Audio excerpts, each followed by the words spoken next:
안녕하세요. 김호준입니다. 내부자들이라는 영화가 있죠.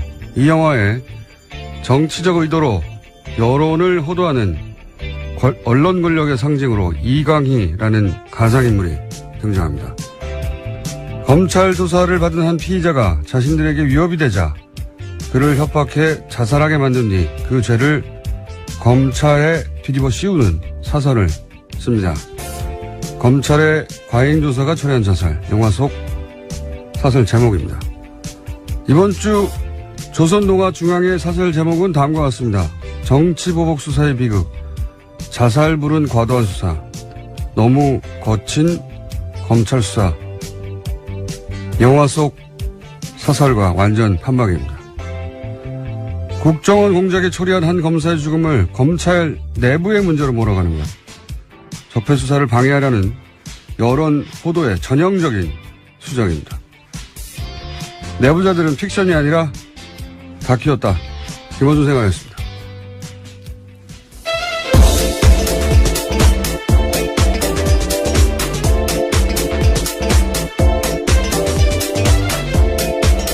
시사인의 김은지입니다. 내부자들 영화 봤어요? 네, 봤죠. 네. 똑같아요. 네, 저는 삼성 장충기 문자를 보고 나서도 정말 내부자가 픽션이 아니라 논픽션이다라는 생각했었습니다. 내용이 완전 똑같습니다. 예. 영화보다 좀 더 심하죠. 예. 현실이. 앞으로 이제 이 영화 시나리오 쓰시는 분들이 굉장히 괴롭겠어요. 예. 웬만한만큼 시나리오 써봐야 현실보다 덜 하기 때문에. 자, 뉴스를 가볼까요? 예. 첫 번째 뉴스는 뭡니까? 네, 검찰 조사받았던 남재준 전 국정원장도 박근혜 전 대통령 지시에 따라서 특수활동비를 전달했다는 사실을 인정했습니다. 매달 5천만 원씩 특수활동비를 전달했다라는 건데요. 남 전 원장이 받는 혐의는 크게 세 가지입니다. 이와 같은 청와대의 특수활동비 상납, 또 화이트리스트 단체 지원, 국정원 대선 개입 사건 수사 당시에 수사와 재판을 방해했다라는 건데요. 우선은 상납 부분은 본인이 스스로 인정을 한 겁니다. 제가 어제 그랬지 않습니까? 예. 거물인 줄 아는 사람들은 자기가 거물로 취급되지 않는 상황에 가면 다 얘기한다고. 예. 자, 그런 말도 했죠. 대통령이 돈을 요구해서 치사하다고 생각했다고. 굉장히 디테일한 이야기까지 했는데요. 박근혜 전 대통령이 먼저 국정원 특수활동비 떼어달라고 요구했다고 합니다. 뭐 자기 돈입니까? 따지고 보면 자기 돈도 아니에요. 뭐 자기의 몫으로 나온 활동비라고 생각했다라는 건데요. 이거 어차피 공작비였기 때문에 국정원장 특수활동비를 달라는 게 아니잖아요. 자기 돈도 아닌데 이 말도 이 발상도 웃기고요. 치사하다고 생각했다고 하는 거. 그렇게 생각했다 한들 그걸 또 가서 말하는 것도 웃기고요. 자, 육군 참모총장도 하셨죠. 예. 국정원장도. 출신입니다. 예, 국정원장도 하시고 대선 후보도 누가 추대한 게 아니라 자기가 스스로 나가시고. 예. 그래서 본인이 거물이라고 이렇게 생각하신 거예요. 대선 후보 아무나 나오는 게 아니거든요. 예. 근데 이제 본인을 그렇게 거물로 대우하지 않는 상황에 처하게 되면 이것저것 막 말하게 되어 있습니다. 굉장히 돈을 달라고 했던 상황에 대해서 자세하게 이야기했는데 이재만 전 총무비서관이 직접 전화해서 돈을 달라 했다라는 이야기도 했습니다. 이분이 이제 출두할 때 포토라인에서 거창한 말씀하셨잖아요. 민주주의 수호하고 거창한 말을 했으면 이런 질문을 하면은 이렇게 답하면 안 되거든요. 치사하다, 돈 달라고 그랬다 말이야. 본인이 생각할 만큼 건물이 아니게 취급받으면 받을수록 더 많은 얘기를 하실 것이다. 다음 뉴스는요? 네, 또 이명박 전 대통령이 자신을 향하는 검찰 수사에 대해서 나라가 과거에 발목을 잡고 있다라는 이야기를 했다라고 채널A가 보도했습니다. 이명박 전 대통령은 지난 월요일 자신의 사무실에서 핵심 측근들과 회의를 가졌는데요. 이 자리에서 검찰이 너무 많이 앞서간다 라면서 걱정했다라고 회의에 참석했던 측근 인사가 전했습니다. 이명박 전 대통령이 나라가 과거의 발목이 잡히고 있다. 예. MB가 다스의 발목을 잡히고 있죠. 예. 흥미로운 반응입니다. 생각보다 굉장히 일찍 저는 왜냐면 내년쯤에나 반응하지 않을까 합니다. 일찍 반응도 했고 많이 긴장하고 있다는 얘기겠죠. 예. 이 프레임을 밀고 있잖아요. 이제 과거에 매달리고 있다. 보수 정당에서도 계속 밀고 있죠. 예. 안 통할 거라고 보고요. 실제 안 통하고 있고. 여기 엉뚱하게 안철수 대표가 이 프레임에 합승하면 안 되죠. 여기 갑자기 튀어나와서 전전 이렇게 하면서 합승했는데 누가 조언한지 모르겠지만 예, 본인에게 도움이 안 될 거라고 봅니다. 자, 어쨌든 이명박 전 대통령이 직접 반응하였다. 예. 네, 또 이번 주 일요일에 중동으로 강연을 위해서 출국을 하는데요. 이때도 아마 기자들이 많이 찾아갈 것 같은데 어떻게 입장을 낼지가 주목됩니다. 제가 예언하죠. 안 냅니다. 자, 다음 뉴스는요.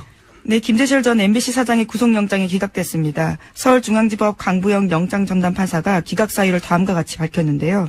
사실관계에 대한 증거가 대부분 수집됐고 피의자의 직업, 주거 등에 대한 도망의 염려가 크지 않다라는 사실 등을 비춰보면요. 피의자를 구속할 이유와 필요성, 상당성을 인정하기 어렵다라고 밝혔습니다. 또 우리가 이정열 부장판사님을 연결할 또 사안이 나왔네요. 앞으로 안 나올 줄 알았더니 이건 뭐 자, 전문가 얘기를 들어봐야 되겠지만, 일반인으로서, 준법조인에 가까운, 일반인으로서 보기에, 제가 이해 안 가는 대목은 특히 이겁니다. 뭐, 도주의 우려가 크지 않다는 것도 잘 이해가 안 가지만, 이게 이제 국정원법 위반인데, 이게 국정원 직원을 처벌하기 위한 사건이다. 이런 거잖아요. 그게 이제 구속할 필요가 없다는 논리인데 이게 이해가 안 가요. 국정원 직원이 혼자 할 수 없는 혐의를 다투는 거 아닙니까 이게. 네, 실제로 다 공모했다고 적시되어 있습니다. 국정원 직원이 혼자서 MBC 가가지고 MBC 사장의 역할을 할 수 있습니까? 없잖아요. 이거는 반드시 MBC 내부자와 공모해야 되는 범죄인데 이런 논리로 기각하는 게 말이 되나? 이해가 안 되는데. 이정열 부산 판사님 짚어주시겠죠. 예, 이건 네. 잠시 후에 민의로 다루기로 하고 여하간 그래서 기각이 또 됐습니다. 네. 도주의 우려가 없다. 증거가 대부분 수집됐다. 증거가 대부분 수집된다는 걸 어떻게 알죠? 판사가? 수사를 아는 사람인데. 네, 또 현재 상황에서는 김재철 전 사장 같은 경우에는 국정원 정보관과 접촉한 사실 없다. 그리고 관련 내용 문건 본 적도 없고 들은 적도 없다라고 부인하고 있는데요. 정면 부인도 이게 사실은 구속의 사유 중에 들어갈 것 같은데 여하간 이건 저희 전담 해설 판사 있지 않습니까? 네. 그분 요새 할 일이 별로 없다고 하니까 다시 잠시 후에 연결하기로 하고요, 민의로. 자, 다음 뉴스는요. 네, 문재인 대통령이 인도네시아를 국빈 방문했고요. 오늘은 또 베트남으로 향합니다. 아펙 참석차 가는데 인도네시아에서는 특별 전략적 동반자 관계를 맺은 데 합의했습니다. 국내에서 뭐랄까요, 이 관련 보도 좀 웃겨요. 자국 대통령이 간 뉴스는 안 나오고 트럼프 뉴스만 잔뜩 나오더라고요. 예. 뭐 미국, 중국 중요하긴 한데 자국 대통령이 국빈 방문한 것도 뉴스 아닙니까? 예. 한참 뒤에 나오던데. 이게 상대국이 이제 동남아시아 국가라는 점도 저는 영향을 미쳤을 거라고 봅니다. 국내 언론에. 우리가 이제 동남아시아를 굉장히 무시하는 경향이 강하잖아요. 예. 근데 인도네시아는 인구 2억이 넘어요. 예.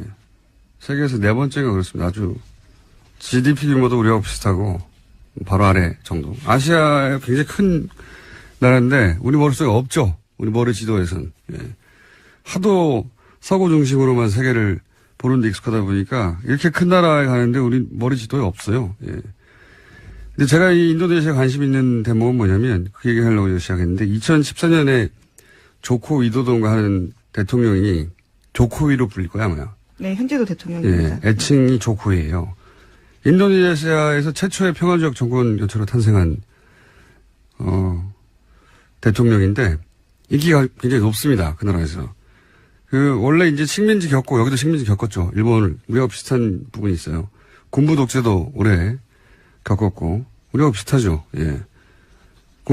그런 나라가 항상 그렇잖아요. 군부 출신들이 계속 해먹고 부패도 심하고 이렇게 말하면 우리하고 상관없는 것 같은데 우리도 박정희, 전두환, 노태우 군부 출신들이 오랫동안 해먹었어요.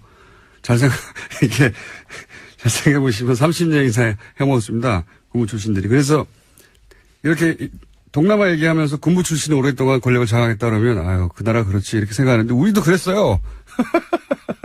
잘 생각해보세요. 대통령을 예, 바로 직전에 군인하던 사람들이 3번이나 연속으로 했습니다. 합치면 30년 정도 됩니다. 그리고 이제 그런 나라에서 소위 이제 있는 집 아들 여기도 마찬가지입니다. 친일파였던 사람들이 계속 해먹고 예. 군부가 해먹고 거의 똑같죠?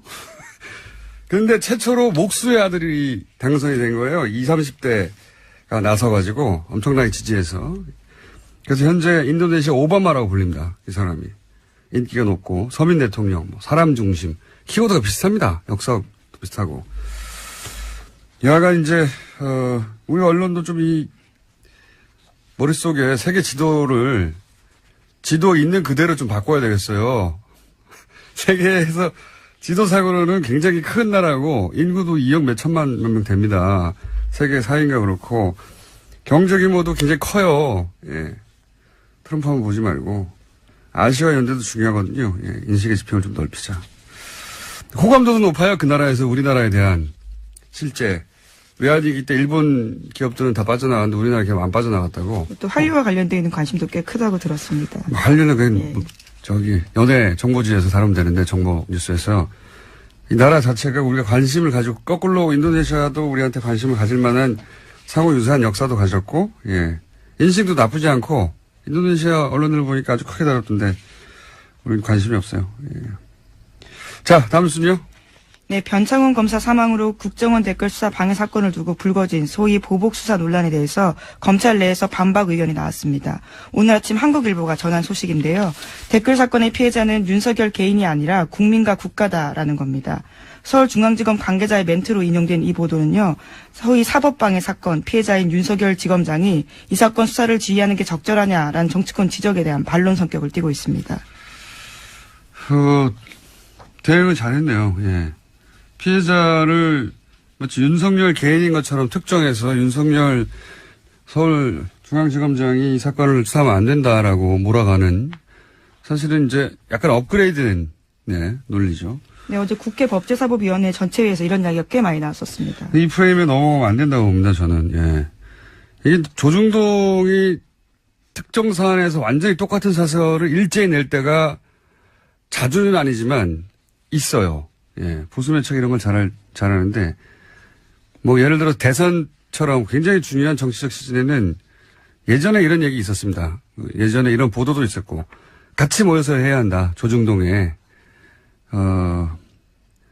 편집 라인이 같이 모여서 회의한다. 왜냐하면 특정 시점에 특정 논조를 일제히 쏟아내야지 힘을 모아서 자신들이 원하는 방향으로 여론을 끌고 갈 수 있지 않습니까? 그런 때하고 비슷한 시점이에요, 지금. 보면 똑같은 사안을, 동시에 똑같은 논조로 때려대고, 그리고 그거를 또 보수 매체가 그렇게 나가고, 보수 정당에서 받아주고, 보수 정당에서도 자유한국당 윤석열 지검장 이름을 특정해가지고 깡패라고 어젠가요? 예. 워딩 했거든요. 윤석열 지검장이 깡패라고 했어요. 깡패라고도 하고, 그리고 종편에서도 계속 윤석열 지검장을 타겟팅해서 때리고, 패턴이 굉장히 전형적인데, CBS 권영철 선임 기자에 따르면은 변창호 검사의 검사에서 한 지청장이, 문무일 총장한테 너희들이 죽였다 외쳤다. 이 보도 자체가 사실이 아니라고 어제. 네, 그런 식의 이야기가 나왔었습니다. 보도 자체가 사실이 아니다. 예. 보수 매체에서 그런 거 보도하고 있는데 뻥이다 그거. 라고 하는 CBS의 보도가 나왔죠. 예. 문무일 총장은 현재 그런 이야기 들은 적이 없다 이렇게 부인하고 있긴 한데요. 아니요. 그걸 외쳤다고 특정한 지청장도 있었어요.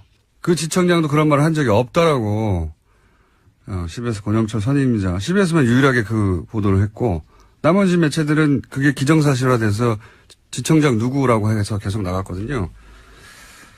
뻥이랍니다. 예. 여하간 타겟팅을 윤석열 지검장한테 의도적으로 하고 있다고 봅니다, 저는. 예. 이게 근데 제가 보기엔 거꾸로 검찰에서 윤석열 지검장을 보호해야 된다고 생각하는 게 사실상 일반 시민의 지지를 받은 최초의 검사예요. 검사가 언제 일반 시민들한테 박수 받은 적 있습니까?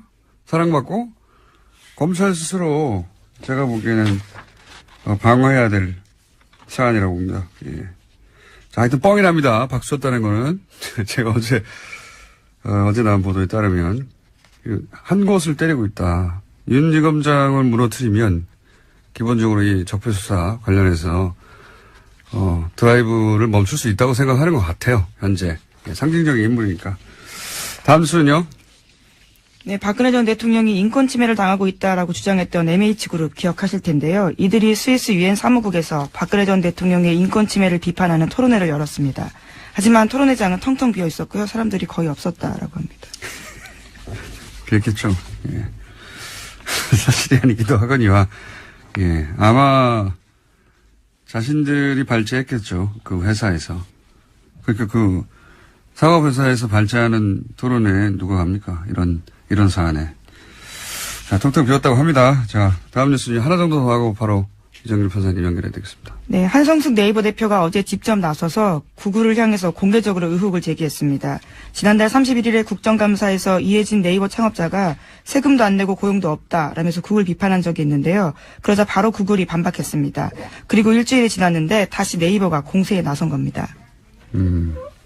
프라임 전환의 기술인데 이런 게, 예, 네이버에 대한 공세가 있을 때 네이버도 고민이 많았겠죠. 어떻게 프레임을 전환할지. 지금 외국 기업 대 한국 기업 뭐 이런 프레임으로 만들어서 짠 하고 뜬금없이 구글을 공격하는 것으로, 예, 국면을 전환할 프레임을 짰네요.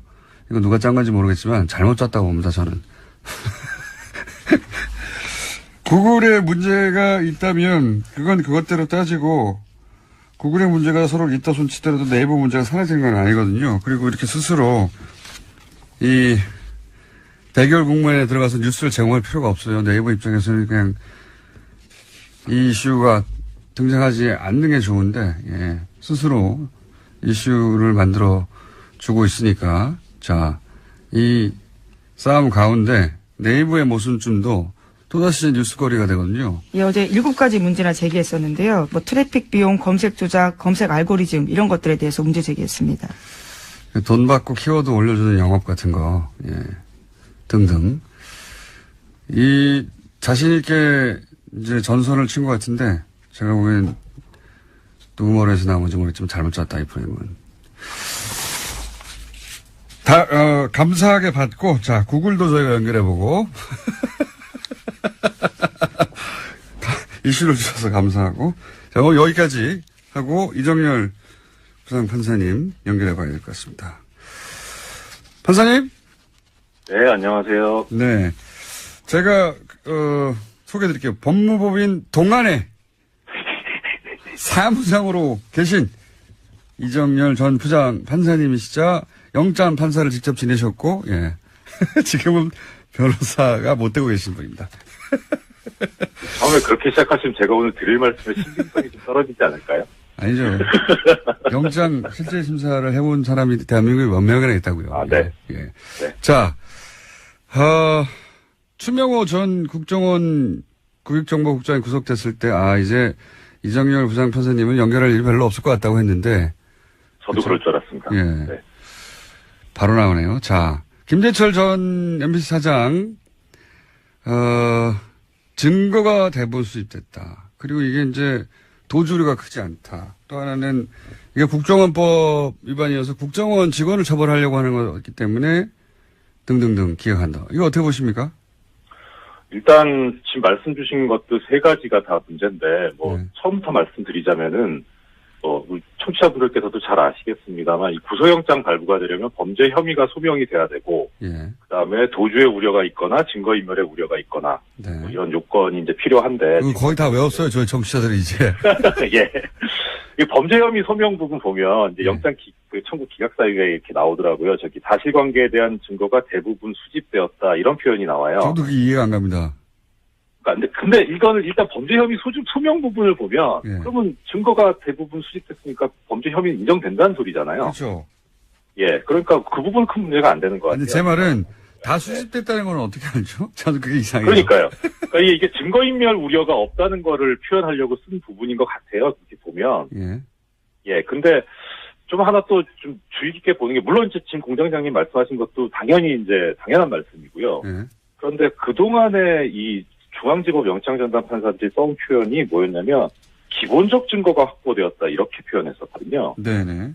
근데 이번에는 그런 표현을 안 쓰고 증거가 대부분 수집되었다 이렇게 썼어요. 예. 그래서 이게 뉴스공장을 영장전담 판사들이 듣는구나. 그게 이제 예. 그런 표현들에 판사들은 예민합니까? 그런 문장에? 그래서 그러니까 아마 뭐 뉴스공장도 뉴스공장이겠지만 국정감사에서 그런 지적들이 있었으니까 그것들을 감안하지 않았나 싶거든요. 뭐 그건 전달이 됐을 겁니다. 아마. 예. 아무튼 그런데 예. 지금 말씀하신 대로 대부분 수집됐다는 건 다 수집됐다는 것도 아니고 예. 그 다음에 대부분 수집됐는데 그러면은 앞으로 그러면 이게 어떻게 되는 것이냐에 관해서 결국 중요한 거는 증거인멸의 우려가 있냐 없냐는 그야말로 정말 이 사람이 증거를 인멸할 것 같냐 아니냐 이걸 따져야 되지 예. 인멸할 증거가 남아 있냐 아니냐 이걸 따져야 될 문제는 아니잖아요. 다시 말씀해 주셨어요. 그 대목은 헷갈렸습니다. 지금 마지막 대목. 그러니까 공장장님 말씀대로 예. 그러니까 지금 증거가 대부분 수집됐으니까 이제 더 이상 인멸할 증거가 별로 없으니까 증거인멸의 우려가 없다 이런 식이거든요 지금. 그렇죠. 예. 다 수집됐으니까 이제 됐다 이거 아닙니까? 그렇죠. 예. 그런데 어떻게 알아요, 공장장님 말씀대로. 그러니까요, 제 말이 그거예요. 됐는지. 그러니까 이거는 영장 전담 판사 아니라 사실 수사를 하는 검찰도 몰라요. 조사해봐야 증거가 나오는 거기 때문에. 저도 그렇게 그래서 생각합니다. 이런 식으로 표현하는 건 아직도 지금 이 예전에 기본적 증거가 뭐 확보됐다 이 표현에서 못 벗어나고 있다 그 궤를. 알겠습니다. 정신 못 차리고 있다 이런 것 같아요. 그리고 그러니까 도주 우려가 상당히 심각한데요, 이게 지금. 예. 일단 도주 우려가 없다는 사유를 든 게 직업과 주거가 일정하다 이렇게 썼어요. 그런데 이건 뭐 보통 영장 기각할 때 쓰는 상투적 표현이고 예. 결론은 그거죠. 실형 선고가 예상되지 않는다 이런 그러니까 그렇게 중대하지 않다 이런 논리거든요. 예. 근데 지금 이 김재철 피의자의 지금 혐의를 보면 일단 범죄 사실이 소명됐다고 전제가 됐으니까 예. 소명된 범죄 사실이 공영방송 MBC를 망가뜨리는데 본인이 중추적 역할을 했잖아요. 일단. 그러니까 국정원 일정이 있었는데 결과를 봤더니 일정대로 다 됐더라 이거 아닙니까? 그렇죠. 그게 맞아떨어졌다는 거죠. 그게 서로 안 맞았다면 범죄 혐의 소명이 안 됐다고 아마 썼을 거예요.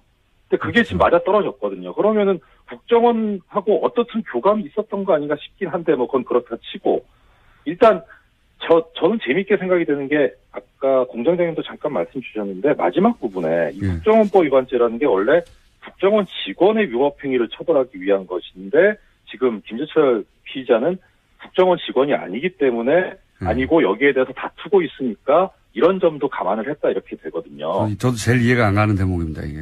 예. 근데 지금 이거는 어떤 측면에서 보셔야 되냐면 김재철 피의자의 주장을 좀 감안해 보셔야 될 것 같아요. 김재철 피의자는 뭐라고 주장하고 있냐면 나는 국정원 측하고 교감한 적이 없다. 청와대하고도 교감한 적이 없다. 그러니까 공범관계가 아니다. 이렇게 얘기를 하고 있는 거예요. 그리고 MBC는 장악될 수도 없고 뭐 사실 예, 우리가 그렇죠. 가지고 있는 모든 혐의를 부인하고 있는 거죠. 예. 예, 그렇죠. 예. 그러니까 그런데 지금 국정원법 위반죄만 딱 놓고 보면은 일단 그 김재철 피의자는 국정원 직원이 아니기 때문에 공범 관계가 돼야만 국정원법 위반죄가 되거든요. 그렇죠. 그러니까 본인이 지금 공범이 아니라고 주장하고 있으니까 예. 그러면은 그게 맞다면 국정원법 위반죄가 안 되는 건 맞아요. 네. 예, 그래서 지금 그렇게 주장을 한 것 같고, 근데 그게 법원에서 판단이 받아들여진 건데, 그럼 그렇다고 보면, 그게 맞다고 보면 무슨 문제가 생기냐면, 김재철 피의자는 그러면 국정원 지시를 받은 게 아니라, 본인이 알아서 했다는 거잖아요. 알아서 다 했다는 얘기죠, 여기서는. 그렇죠. 그럼 주범이고 수괴죠, 이 사람은. 주범이고 수괴. 그러니까 국정원법 위반죄가 안 되는 건 그렇다 쳐도, 그러면은, 이 지금 다른 혐의, 뭐, 업무방해라든가, 그다음에 이 노조 활동 방해한 거 이건 본인 수괴예요. 이건 실형 선고 해야죠. 이러면 도주 우려가 있는 거예요. 이렇게 되면. 그래서 이게 영장 청구 이번에 기각한 게 겉으로는 그럴듯해 보이는데 앞뒤가 안 맞아 버렸어요. 또 한 가지 앞뒤가 안 맞는 거는 말씀 듣다 보니까 공범이 아닌 것으로 본 문구라고 하셨잖아요. 이게 국정원법 위반인데 국정원법 위반의 공범이 아닌 것으로 봤다고 이제 그렇게 해석을 하셨는데 그럼 앞부분에 사실관계에 대한 증거가 대부분 수집됐다는 것도 안 맞지 않습니까? 그 말씀 제가 또 드리려고 했는데 먼저 말씀. 역시 예리하신 분장. 앞뒤가 안 맞지 않습니까? 예. 그렇죠. 예, 앞뒤가 안 맞죠.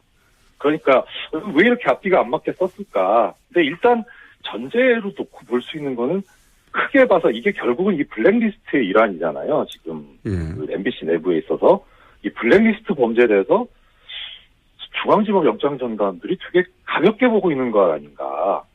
하는 생각이 들어요. 계속해서 이런 사안들은 예 가볍게 본다고 생각할 수밖에 없죠. 지금까지 계속 기각되거나 해와서. 그래서 이거는 뭐 순전히 개인적인 의심인데 이 서울중앙지법 영장전담 판사들이 사실 이 요직을 거쳤던 사람들이고 법원 행정처도 근무했던 사람들이라 이 법원 내부의 블랙리스트하고 관련이 있어서 그런 거 아닌가 싶은 생각도 좀 의심도 좀 들고요. 아 법원 내부의 그러니까 블랙리스트. 본인들이 해봤기 때문에 그거 별거 아닌 거 아닌가 싶은 아 요거는 이런 생각까지 해야 되니 예. 정말 이거는 이제 부산 판사님의 이제 개인적인 추측입니다. 추측이고 예 영장에 관한 해설을 보자면 앞뒤가 안 맞는다. 네 그렇습니다. 이렇게 앞뒤가 안 맞겠는 게 너무 좀 이상해요.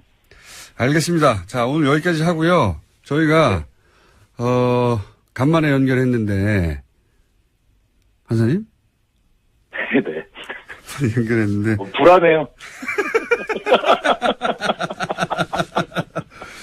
네, 간만에 연결했는데 저희가 어디서 근무하시는지 잠깐 얘기해 볼까요? 아 정말 진짜. 네, 저 구로 디지털 단지역 부근에 있는 법무법인 동안에서 사무장으로 일하고 있습니다. 네, 부장 판사님이었는데 사무장으로 일하시는 이정열 전 부장 판사님 감사합니다. 네 고맙습니다.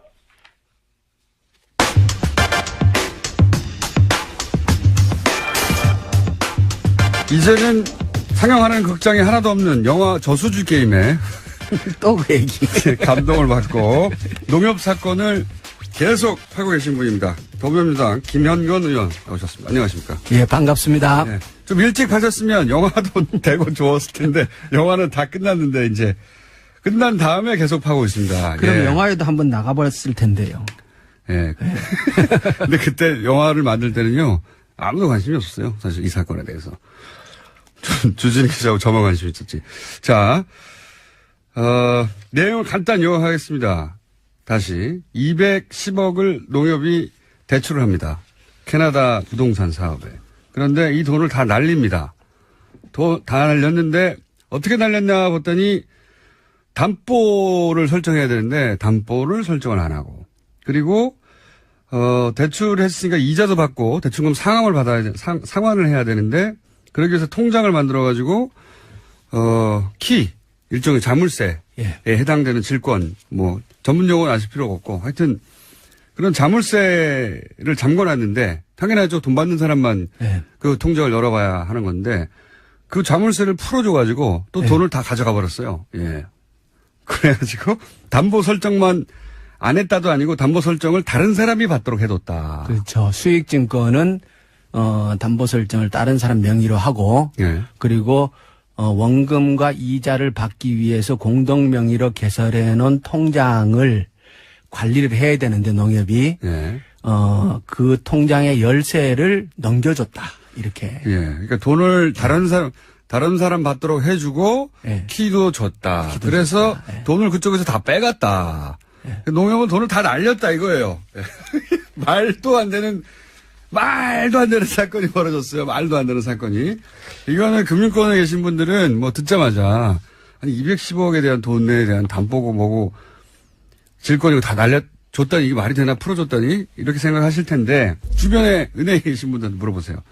말도 안 되는 건데, 이 사건에 저희가 관심을 특별히 가지는 이유가, 여기 이 사건 대출 과정에 관련해서 이명박 전 대통령의 친인척 이름이 자꾸 거론되다 보니까, 예.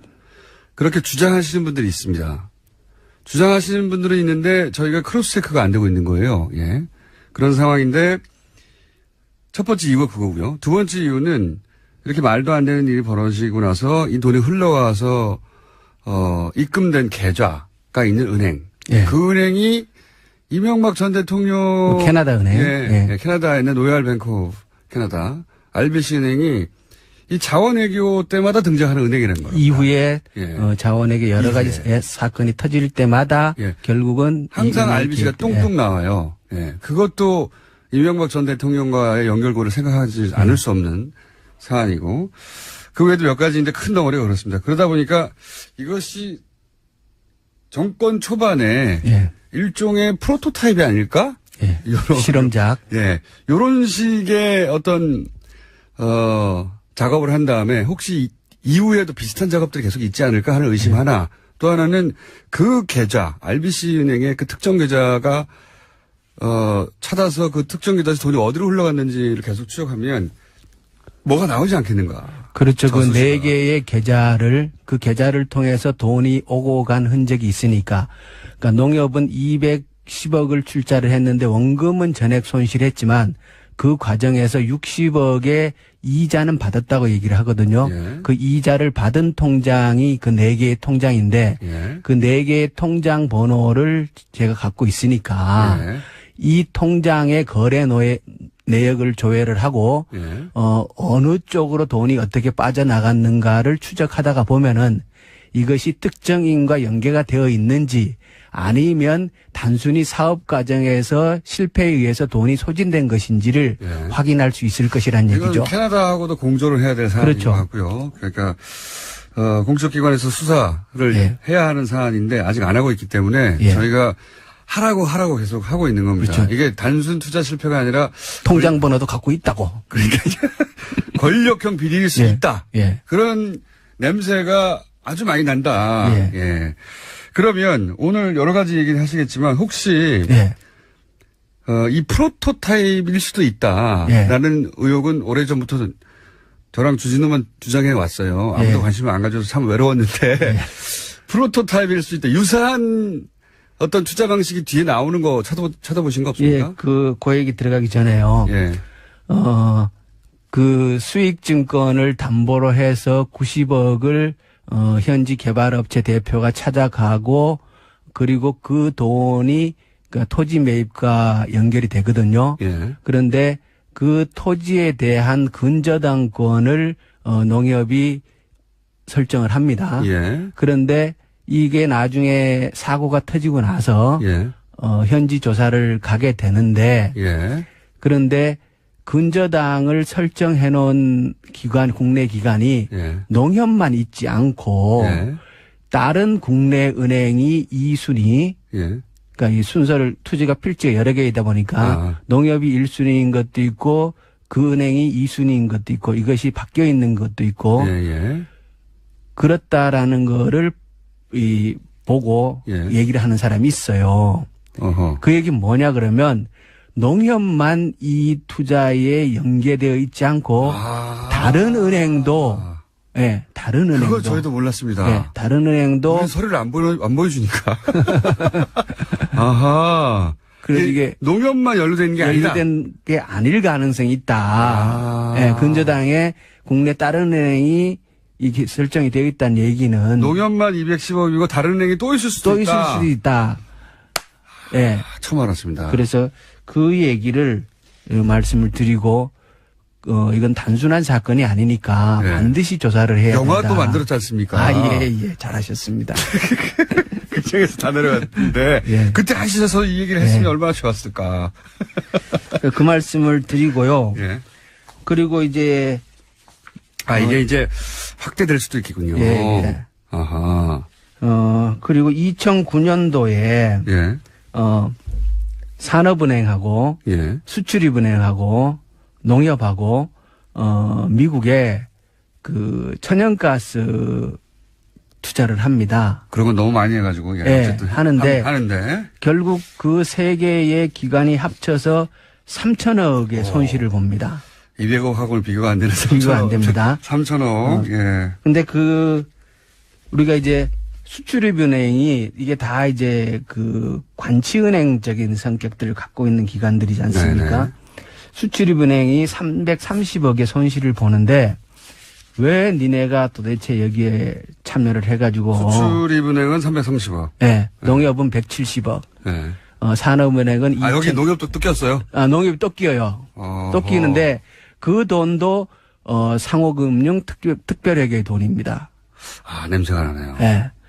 그러니까 이게 농협은 원래 이런 해외 투자에 앞장서서 하는 경험도 없고 그렇죠. 지난번에도 말씀드렸듯이 상호금융 특별회계는 농민들의 돈이기 때문에 이런 데 넣지도 않고 매우 안전하고 보수적으로 운영하는 것이 기본 원칙인데 또 들어가서 170억을 날려먹습니다. 여기도 똑같이.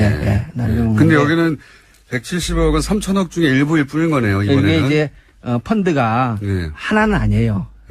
여러 개의 복수의 펀드가 있는데 산업은행이 운영하는 펀드에 가입을 한 건 아니고 근데 그 같은 흐름이에요. 거기에 농협이 170억을 또 날려먹습니다. 또 날려먹고. 네. 근데 어쨌든 그 날려먹었다고 하는 사업들을 모아봤더니 3천억 정도가 예, 사라졌다. 3천억 정도가. 그런데 이 투자 과정에서도 예. 농협에서 보여준 투자 과정과 유사한 어떤 그런 특징이 그렇죠. 보이니까 이 말씀하시는 거니까. 예. 그래서 수출입은행에다가 투자하게 되는 과정에 대한 질의를 했더니 왜 투자했느냐? 네, 답변이 온 게 아주 재미있는 답변이 왔어요. 그때 수출입은행 입장에서는 그 투자 방식이 블라인드 펀드 방식이었다는 거예요. 묻지도 따지지도 않는. 아니, 블라인드 펀드가 뭐냐면은 예. 투자 대상을 정하지 않은 상태에서 투자금을 모으고 그 이후에 투자 대상을 모색 투자하는 방식이라는 거예요. 예. 그러니까 이게 일종의 쉽게 얘기하면 예. 묻지마 투자 방식이라는 거예요. 그러네요. 이게 예. 투자 방식이 이런 방식이 있는지도 잘 모르겠지만 만약에 있다면 예. 이것은 매우 안전하고 예. 수익이 검증된 투자처에만 적용되는 방식일 거라고요. 그렇겠죠. 그렇겠죠, 당연히. 당연히 그렇겠죠. 예. 그래서 수출입은행이 참여할 때는 이 블라인드 펀드 방식이었기 때문에 자기네는 어디에 투자를 하는지 투자가 적격한 건지를 심사할 수 있는 기회조차도 없었다는 거예요. 자기 돈이 어디로 가는지도 예, 모르겠다. 예. 그리고 매우 훌륭하네요, 이거. 이게 이제 운용사는 따로 있고 예. 수출입은행은 출자자로서 참여를 한 건데 예. 출자자는 운용사의 투자 결정에 따라 출자 이행을 요청에 따라서 돈을 냈을 뿐이다. 수행할 의무만 있다는 거예요. 돈만 냈을 뿐이다. 돈만 냈을 뿐이다. 쉽게 얘기하면 어디에 투자하는지도 모르고 그것이 사업 타당성은 따지지도 않고. 할 기회 자체도 자기한테 없다는 권한도 없고 근데 그 330을 넣으라니까 넣었다. 그 이상의 돈을 넣은 거고 날려먹은 거 그렇게 날려먹은 거고. 이거는 금융기법을 잘 아는 사람이 네. 소위 이제 눈먼 돈에 해당된다고 생각하는, 그러니까 권력이 누르면 투자하라면 투자할 만한 곳에다가 투자하라고 해서, 근데 그 방식은 이런 블라인드 펀드라는 방식을 차용해 들어와가지고 네. 심사도 하지만 이내는 그렇죠, 이렇게 그렇죠. 거대한 사기극인 것 같은데 저는 아무리 봐도. 그러니까 이게 그때 운용사는 산은에서 그 KDB 해외 자원 개발 펀드라는 이름으로 그걸 한 거고. 그 산은 예. 수출입은행하고 산은하고를 비교해 보면 수출입은행이 완전히 을이죠.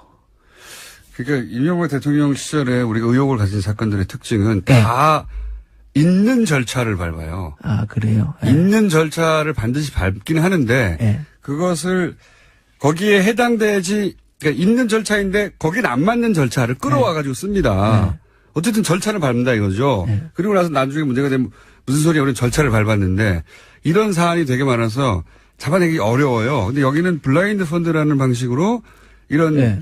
투자해 하면 투자하지 않을 수 없는 돈을 끌어모아가지고 투자해가지고 결국 3천억을 날려버렸다. 그렇습니다. 그래서 훌륭한데요. 이 방식을 보면은 훌륭해.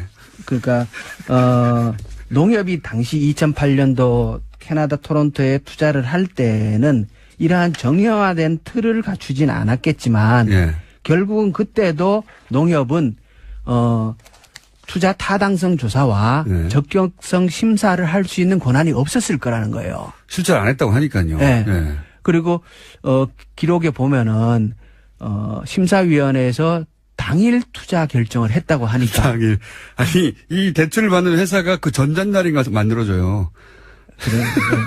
그런데 심사도 당일 이렇게 투자 결정을 했다 그래요. 그런 네. 거 봐서 전전날인가. 숫자를 만들어준다. 예, 예. 예. 이런 그 해외 자원 개발 펀드 KDB 그 산업은행에서 했던 이 방식이 의 원시적인 형태가 프로토타입이라는 네, 원시적인 형태가 농협에서 나타났지 않았겠느냐. 제가 프로토타입이라고 주장해온 걸 처음으로 네. 그런 것 같다고 해주신 분입니다. 네. 매우 감사드리고요. 계속 주장해고 이거 프로토타입 같아. 이 방식을 한번 해서 성공하고 난 다음에 계속 확대해가지고 계속 한 거야. 이런 주장을 했는데 아무도 이제 안 받았으니까 우리끼리 떠들었는데 그런 유사한 징후를 발견하신 거군요. 이제 공부하시다가. 이제, 그게 아주 출입은행에서 좋습니다. 예. 공식적으로 의원실에 제출한 자료를 들여다보니까 이게 워낙 뭐 또 잘 모르는 얘기들이 또 한참 들여다보니까 얘기가 의원님은 공부를 천천히 하시면 굉장히 열심히 하시는 것 같아요. 꼼꼼하게. 이게 그게 이제 할 수 없이 시간을 더 투자하는 수밖에 없잖아요. 이게 실력이 안 따르면. 공부를 근데 굉장히 열심히 하셔가지고 누구보다 더 깊이 들어가시네요. 예. 맞습니다. 네. 이런 사안이 저는 더 있을 거라고 의심하고 있습니다. 굉장히 많을 거라고. 오늘 두 가지 새로 나온 사실은 하나는 농협이 날린 네. 그 투자에서 농협뿐만 아니라 다른 은행들도 거기 끼어 있더라. 네. 저희는 농협만 우연히 발견해가지고 계속 네. 추적한 거거든요.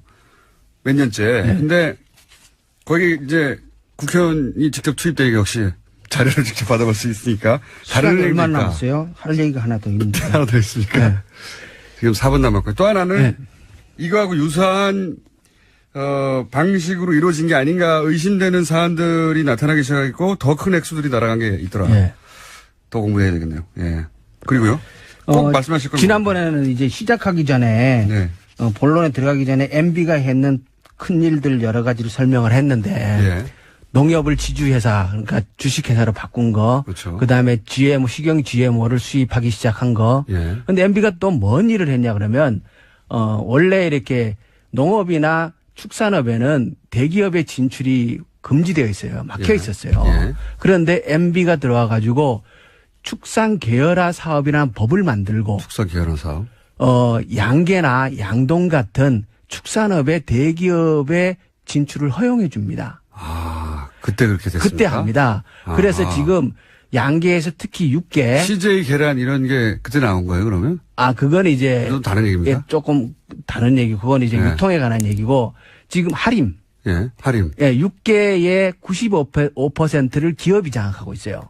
아하. 오리의 95%, 오리 산업의 95%를 기업이 장악하고 있어요. 농가가 아니라 기업이. 농가가 아니고 기업입니다. 그게 이제 이명박 대통령 때 만든 이명박 대통령 때 법을 만들고 아. 그때부터 정부가 그러니까 예산을 가지고 그 계열화 사업을 적극 지원합니다.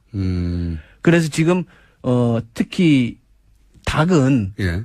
거의 대기업한테 다 넘어갔어요. 이미. 예. 그러니까 양계 할인 농가라는 건 사실상 존재하는 게 아니라 농가는 있어요. 하청업자가. 하청업자가 됐다. 그러니까 이제 아하. 그 과정을 그 관계를 제가 얘기하면서 그렇다면 당신 워낙 억울하고 예. 비참하다고 얘기를 하니까 예. 제가 그렇다면 지주 소작 관계에서 소작농의 지위에 해당됩니까? 네. 라고 농가에게 물어봤더니 아니다. 자기네는 노예다. 이렇게 얘기를 하거든요. 그냥 노예다. 네, 노예다. 이것도 그때 예. 벌어진 일이다. 그 시작을 MB가 한 거예요. 뭐 하다 보니 할 게 너무 많은데요. 저 2분 남았는데 그 농협을 통해서 예. 그 소위 MB 인맥이 농협에 포진이 되고 그렇죠. 그리고 그래서 농협을 통해서 많은 일들이 일어난 게 아닌가 하는 의구심을 가지고 계시잖아요. 이제는 점점. 그렇죠. 그게 그러니까 농협의 그 대출건이 명백하게 문제점들이 많고 네.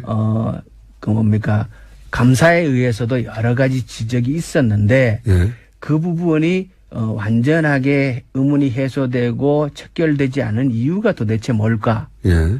그것은 그렇다면 당시 MB가 들어가고 그러니까 최원병이란 MB 측근이 들어가고 그때의 영포라인과 연결된 농협 천년회라는 내에 게, 예. 천년회라는 조직이 그렇게 불린 조직이 만들어지고 있었죠. 예. 그리고 그 몇 번 보도는 됐지 않습니까? 예. 그런데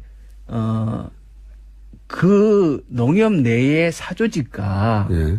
이 대출을 누군가가 뒤에서 은폐하고 비호하는 사람들이 없다면 이게 안 드러날 리가 없죠. 그러니까 이게 그리고 예. 대출이 이렇게 이루어졌겠는가 하는 그렇죠. 의구심. 그래서 결국은 제가 이제 그래서 천년의 멤버들의 이 명단을 구해서 봤더니 여전히 농협 내에 실세들이 다수 있고. 아하. 예. 그러면 저희가 20초밖에 안 남아서 말씀드리는데 그 농협 관련해서 농협 해킹 사건 이런 것도 있었잖아요. 농협 관련해서 생각해 보시면 꽤 많은 사건이 있었습니다. 예. 이런 사건도 앞으로 관심을 가지실 겁니까? 그렇죠. 그렇죠. 그 얘기 20초밖에 안 남았으면 시작을 하지 맙시다. 5초만 하고 5초밖에 안 남았으니까 하실 거다? 예, 해야죠. 계속 나오실 예정입니다. 김영건 의원이었습니다. 감사합니다. 예, 고맙습니다.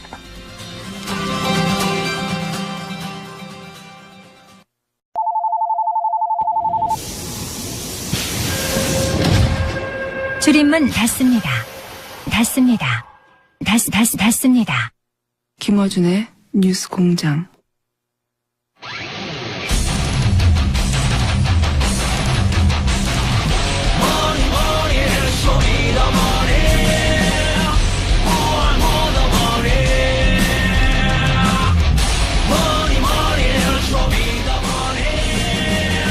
안원구 전 대구지방국세청장님 나오셨습니다. 안녕하십니까. 예, 안녕하십니까. 예. 지난주 얘기만 꺼내고, 제대로 짚지 못한 대목이 뭐였냐면, 다스가 이명박 전 대통령이 서울시장, 그리고 대통령 하는 그 기간 동안 얼마나 성장하였는가, 예. 어떤 성장들이 이루어졌는가, 그 상관관계 예. 얘기를 좀 해야 하는데, 그나저나, 플랜 다스의 계 어떻게 돼가고 있습니까? 예. 지금 하도 성화들이 많아서 빨리 안 한다고. 예. 그래서 지금 준비를 하고 아마 한 3주, 다음 주 초에. 다음 주. 예. 저희들이 올리려고 하는데요. 예. 그 문제는 이제 그동안에 보니까 API라 그래서 통신하고 뭐 허가를 받는 게 있더라고요. 그 IT 좀 잘 모르시는군요. 예, 그렇습니다. API가 통신하고 허가를 받는 게 아니라 어쨌든 금융 결제 시스템. 예, 결제 시스템을 갖다 붙이려면 이제 결제 모듈이 있는데 예. 그게 다 다르니까 홈페이지마다 그거 뭐 설치하고 이렇게 맞추고 하다 보면 기술적으로 한 2, 3주 걸립니다. 예, 물리적으로 한 2주 빨리 해야 2주가 걸린다 그랬습니다. 예. 그래서 지금 다음 주 초에 예. 아마 그 실체를 볼 수가 있도록 저희들이 하겠습니다. 그러니까 결제 수단을 붙이고 있는 상황이다 지금. 그렇습니다. 예. 예. 결제 수단만 붙이면 이제 시작할 수 있다 이제. 예. 예.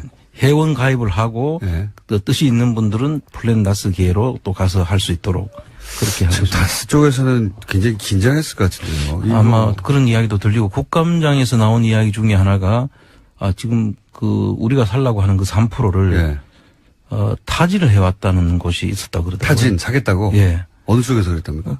아직 그 명단은 안 밝혀졌는데, 심상정 의원 질의 내용 속에 이제 질문서를 제가 봤는데, 보니까 답변이 없어요. 지금 누가 했다는 것까지는 안 하는데, 있긴 있었다. 우리가 지금 살려고 하는 그 3%를 누가 대신 살려고 하는 세력이. 아마 그쪽 본인들이 아닐까 하는 짐작은 되는데요. 본인들이 누군가를 내세울 알려주지 수도 있고요. 않으니까. 그렇죠. 예. 이거 빨리 사야 되겠습니다.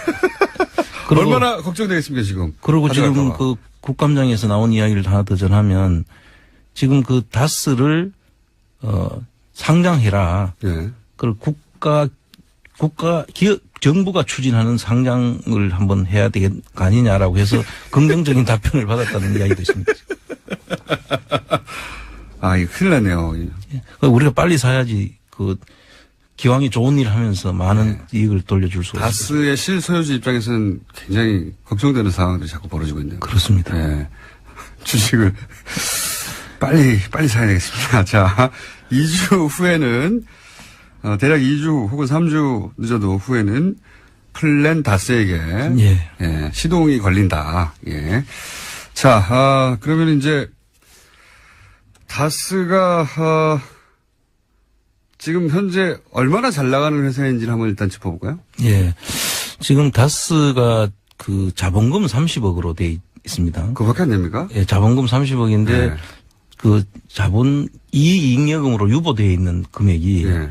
한 3천억 이상 되는 걸로 3천억이요. 제가 BBK 투자할 때 초반에 예. 이명박 전 대통령이 서울시장도 되기도 전이고 대통령도 되기 전인 그때는 돈이 없었거든요. 그렇습니다. 투자할 돈이 없어가지고 190억 투자하면 회사 망하는 거 아니냐. 그렇습니다. 어떻게 그렇죠. 그 돈을 투자했냐. 이렇게 얘기했을 정도인데 지금 유보금이 3천억이라고요. 예. 어마어마한 회사가 됐네요. 그러니까 그 사이에. 사실 3천억이 쌓이게 된 배경에는 배당을 안 했다는 것이잖아요. 네. 배당을 했으면 그렇게 쌓일 수가 없는데 근데 이 비상장 주식을 가지고 있는 형하고 처남 쪽에서는 배당을 요구도 안 했고 배당을 안 하다가 2012년도에 배당을 하기 시작하거든요. 네. 그래서 그 사이에 그저 누적된 금액이 지금 그렇게 쌓여 있는 거죠. 3천억이요. 예. 배당을 안 받아간다는 것도 참 이상한 일이죠. 그렇습니다. 비상장 주식에 실제 회사 주인이 돈이 이렇게 쌓여있는데 돈을 안 가져간다는 것도 정말 이상한 일이죠. 자, 그렇게 좋은 회사입니다. 3천억 이게 쌓여있는 거면 3천억이고, 현재 그 자산 가치는 어느 정도로 추정합니까? 비상장이지만. 비상장이지만 이게 지금 현재 이익이 계속 나는 기업이기 때문에 이제 미래 가치까지 이제 하면은 한 8조 정도가 안 되겠냐 하는 그런 전망입니다. 전망이 있습니다. 야, 좋은 회사입니다. 8조의 자산 가치를 가지고 있고, 현재 금액은 3천억 정도 쌓여 있고, 이게 한 10몇 년 사이에 일어난 일인 거죠. 그렇습니다. 이명박 전 대통령이 국회의원 하다가, 선거법 위반으로, 소위 이제 재기를 꿈꿀 그 시절에는 회사에 돈이 없어가지고 190억이 어떻게 나왔냐고 묻게 되는 상황의 회사였어요. 예. 지금은 근데 이 정도로 성장했는데, 그러면 우선 이명박 서울시장 재임 시절에 다스가 급성장한 거 아니냐라고 하며 현대와 이게 주고받은 거 아닐까라고 의혹을 언론에 제기하는 게 있지 않습니까? 예. 이제 다스가 이제 급성장하는 게 한 두 번 있지 않습니까? 네. 서울시장, 이명박 씨가 서울시장 할 때와 그다음에 대통령이 되고 난 이후 이제 두 가지가 있는데 우선 서울시장 때 보면은 그 현대자동차와 관련이 돼 있는데요. 현대자동차 그때 양재 지금 사옥이 있지 않습니까? 쌍둥이 건물로 올라가 있는 곳. 그 중에 한 군데를 이제 건축 허가가 이제 안 되는 그 문제가 있었는데 규칙을 개정해 가면서까지 이제 해줬다는 법을 것이 바꿔줬다는 최근에 거니까. 이제 그 문서가 나와가지고 알게 된 것이고요. 그런데 그것만이 아니라 그 규칙 개정을 해주고 3일 뒤에 또 보니까 규칙 중에 자기들이 그 부대 시설을 거느릴 수 있는 그 조항이 빠져 있는 거예요. 아, 법을 처음에 만들었는데, 근데 그게 완전하지 않았다. 그렇죠. 예. 그거를 다시 또 건교부에다 질의하고 말이 질의지 사실은 건의를 해가지고 그거를 또 받아가지고 그 사옥이 완전해질 수 있도록 만들어주는 과정이 또 나타났습니다. AS까지도 한 거죠. AS를 확실히 해줬네요. 예. 자, 그런 게 있고, 이거 말고도 뭐 앞으로 드러날 것들이 있을 수 있다고 봅니다만, 최근에 언론에 보도된 건 그렇습니다. 그렇습니다. 현대자동차하고 직접 관련해서 현대자동차 연구시설이 다 흩어져 있었는데 그것을 하나로 합친다. 라고 하는 명분으로 사옥을 법을 바꿔서 거기 지을 수 있도록 해줬죠. 그리고 이제 그 대통령이 된 이후에는 우리 김어준 총수가 그때 낙검수 때 미리 예견을 했던 일이 하나 있지 않습니까?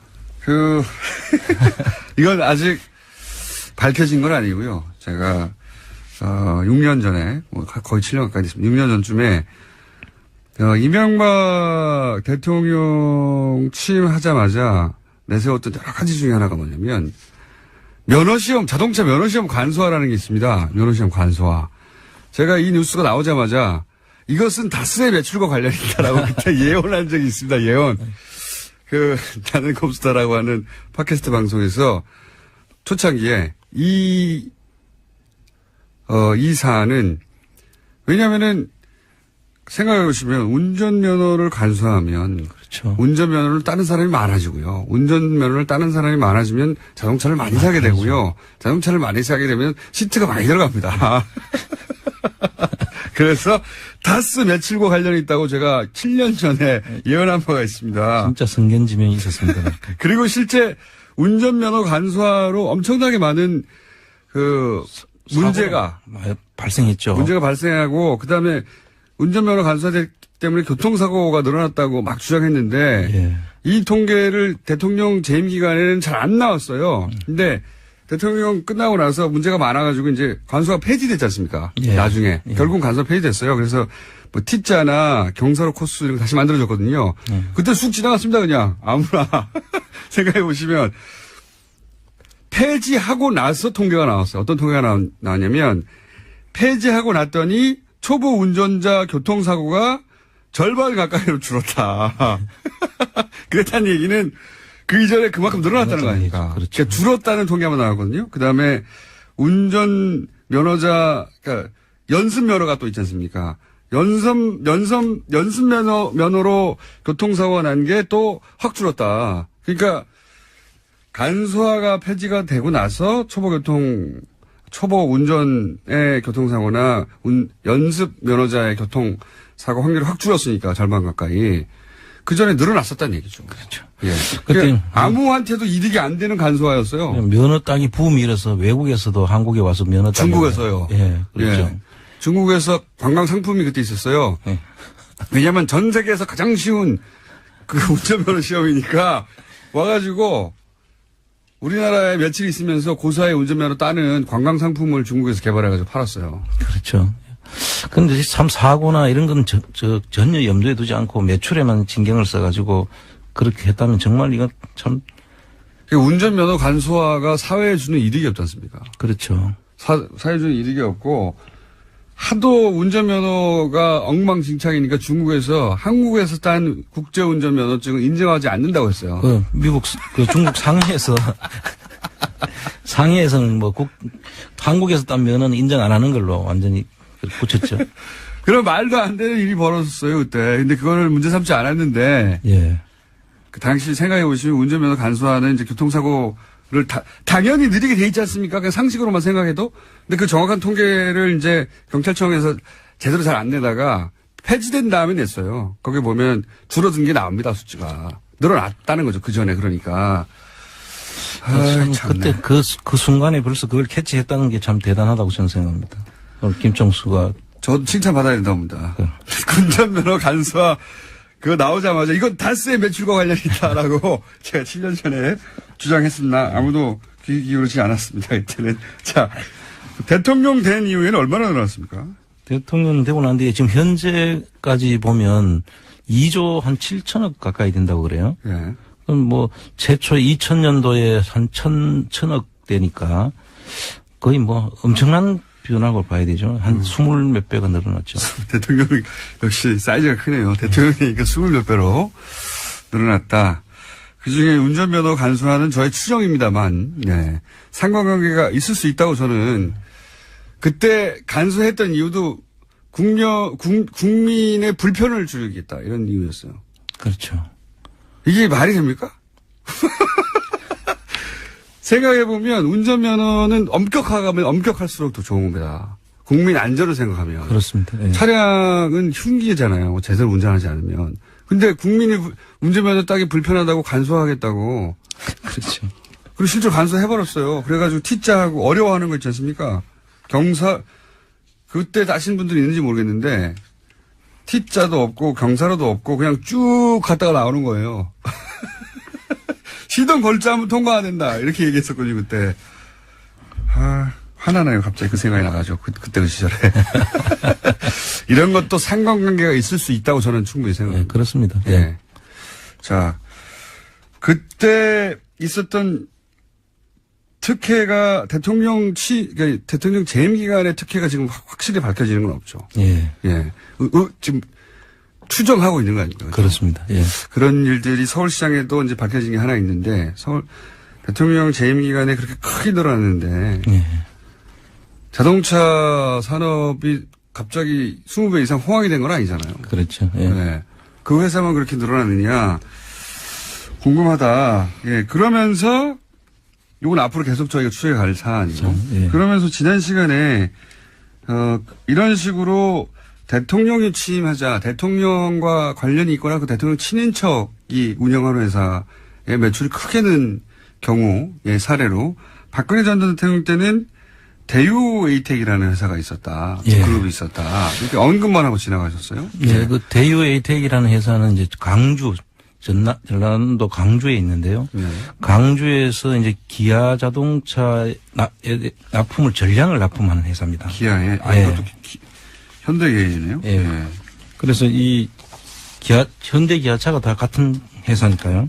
그런데 이 납품하는 회사가 누구 회사냐 하면 박근혜 전 대통령의 조카 사위, 그러니까 박재옥 씨라는 분을 아마 기억하실 텐데요. 박근혜 전 대통령 언니의 사이네요. 그렇죠. 예. 언니의 사위가 운영하는 회사인데 이 회사가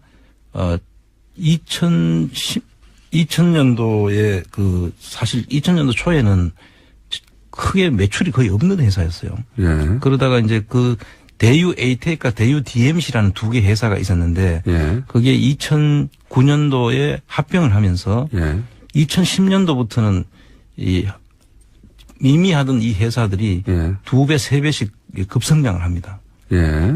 그런데 우리 그날 방송 나가고 난 뒤에 거기서 임원을 보내가지고 예. 이 해명을 하러 여기 그럴 수 있죠. 대유 입장에서는 이것이 대유의 노력으로 예. 예. 기업의 노력으로 기업도 어느 순간 점프할 때가 있으니까요. 틀림없이. 예. 그래서 그렇습니다. 이제 직접 해명을 해왔는데 저희 제작진에도 왔었어요. 예. 먼 친척이다. 그러니까 해명의 내용 요약하면 먼 그렇습니다. 친척이고 사실상 왕래가 없었고 대유는 자수성가하는 기업이고 요런 해명을 했습니다. 예. 그리고 그러니까 이 친인척이라는 이유만으로 거론되는 건 우리가 너무 억울한 거 아니냐. 그렇습니다. 네, 이런 해명을 한 것을 전해드리고 그런데 의혹 제기될 부분이 그렇다고 없는 건 아니다. 이제 그 얘기를 하시려고 하는 거죠. 그렇습니다. 네. 실제로 그 당시에 2010년도 이후에 네.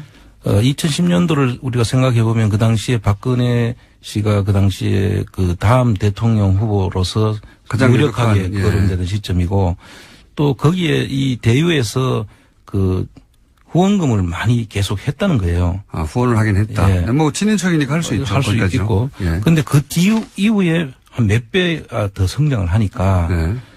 이게 자기들 그냥 기업 이야기는 무슨 이야기냐면은 자동차 경기가 좋아졌고 예.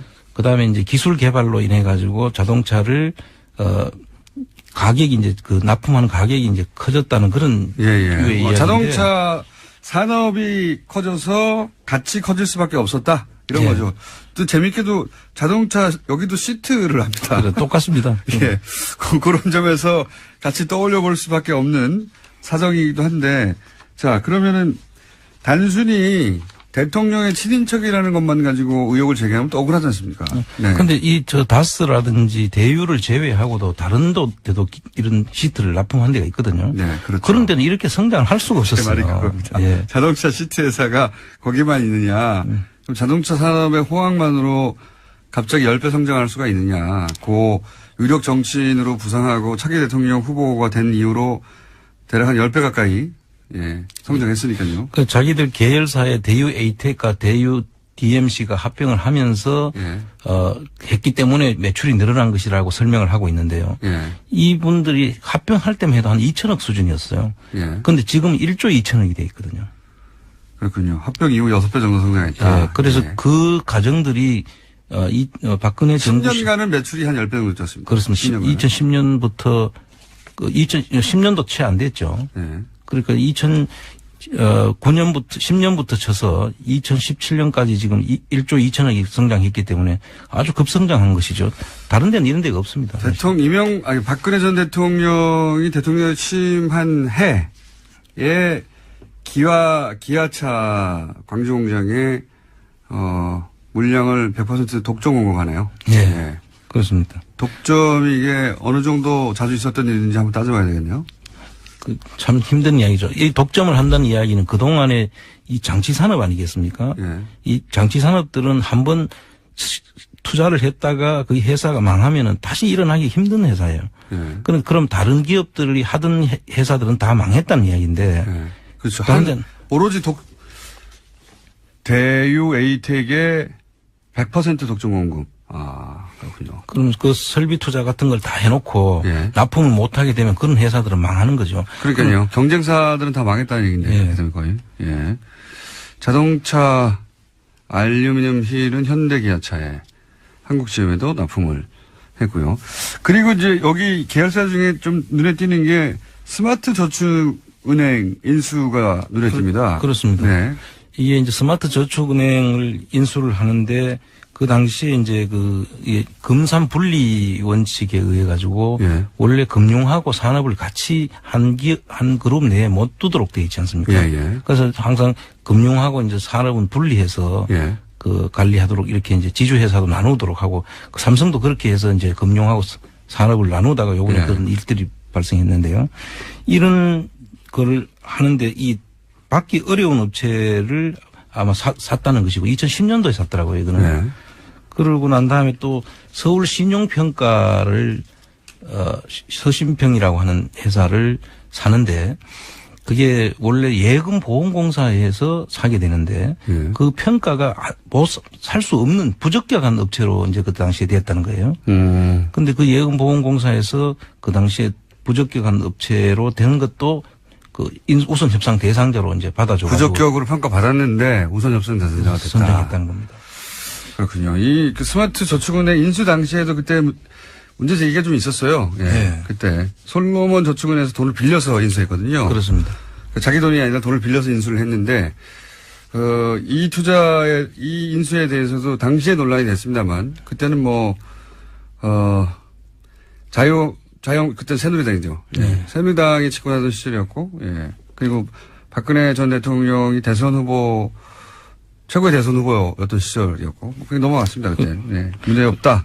그런 라고. 그 당시에 이제 인수합병들을 급격하게 하는 회사인데요. 예. 그 김치 그 냉장고라고 알고 있는 그 딤체라는 위니아. 예. 만도위니아. 예, 만도위니아. 그것도 이제 이 대유에서 이제 인수합병을 합니다. 유명한 그렇군요. 예. 이게 이제 주로 그 시절에 다 인수합병이 되는 겁니다. 이거는 언제입니까? 2013년도에 인수한 거죠. 취임. 하고 난 다음에. 취임한 해죠. 2013년이. 예. 2012년에 대선이고 2013년에. 2013년에 많은 일들이 있었네요. 딤체 위니아 인수, 그다음에 기아차 광주공장 생산 차량의 100% 독점 공급. 그리고 그 전에는 스마트 저축은행 인수. 2012년, 13년에 활발하게, 서울신용평가도 2012년에 인수했네요. 예. 이때 사업이 잘 됐군요. 내부적으로. 그래서 그때 갑자기 잘 됐다는 게 저희들이 지금 보고 있는 그 이유고요. 그 다음에 이 회사들이, 어떤 자금으로 인수됐는지는 우리 이제 앞으로 많은 기자분들한테 이제 이걸 좀 확인해 보기를 촉구를 합니다. 저는. 알겠습니다. 당시 2012년에 그런 문제 제기가 있었습니다. 이제 자금의 출처, 성격, 부품업체가 왜 갑자기 금융업을 왜 인수하느냐. 예, 서울신용평가뿐만 아니라 스마트저축은행 이쪽에 문제 제기가 있었는데 넘어갔습니다. 의혹만 남기고 넘어갔다. 당시 기사를 찾아보면. 그리고 그 시점에 독점 계약이라든가 인수가 많았다. 대통령 된 직후에 그것이 이 후광의 효과 아니냐는 얘기는 그때도 있었어요. 예. 예, 그때도 있었지만 현재까지도 밝혀진 바는 없고 언론 의혹이 제기가 됐는데 다스하고 연결해서 예.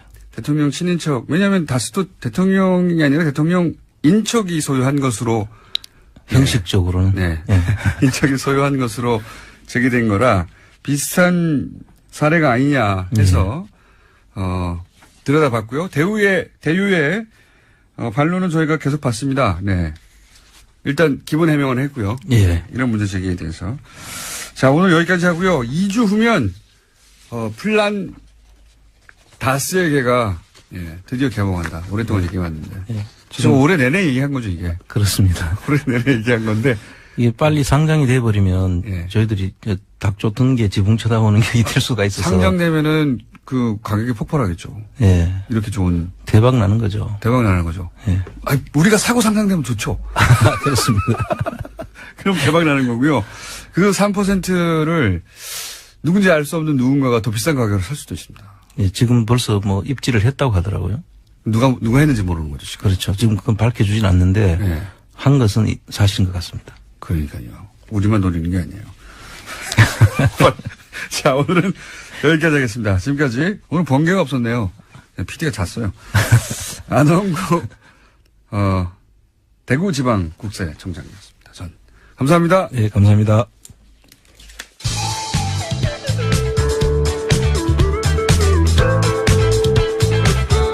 자체 발굴, 과즙 톡톡, 김어준입니다.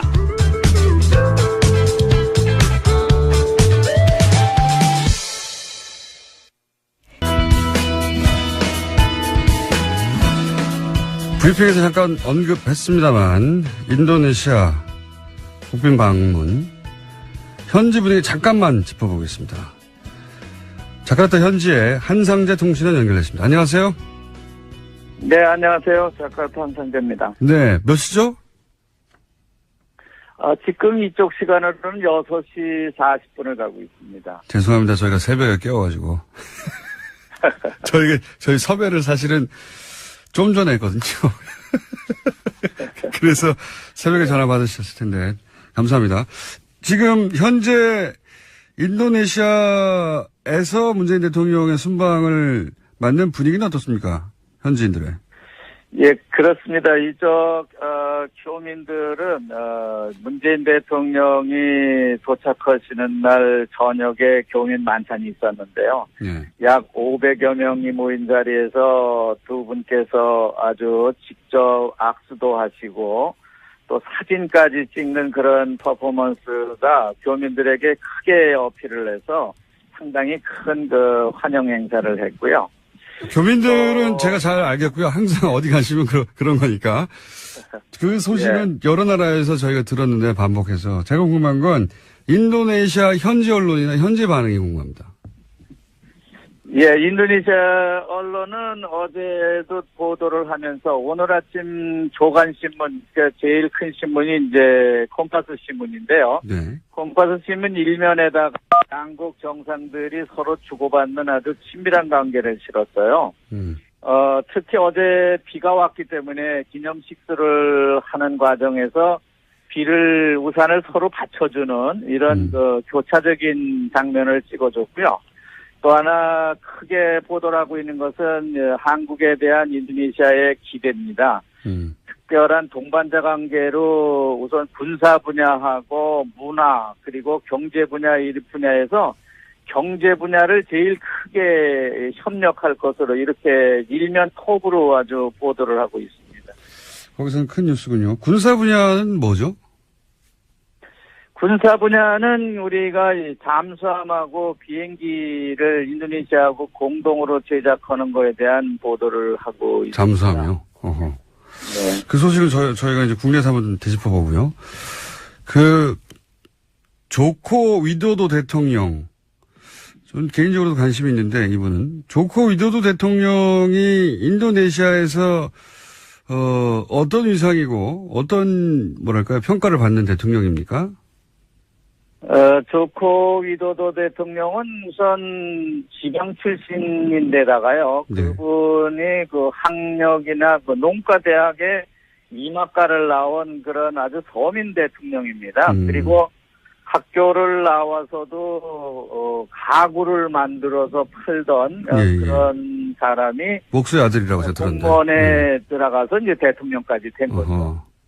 출신 네, 자체가. 그러다 보니 국민들은 아주 그 표상이 되고 있습니다. 자기도 전부 대통령이 될 수 있다라는 생각을 가지고 있게 되는 거죠.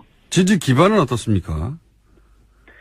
지지 기반은 지금 여당이 인도네시아는 이제 연정 제도를 갖고 있기 때문에 지지 기반은 상당히 단단하게 돼 있습니다. 야당은 이제 전권 수하르도 정권 시대의 구시대 사람들로 모인 당이고요. 네네. 이분들은 스카르노를 중심으로 한 당이기 때문에 네네.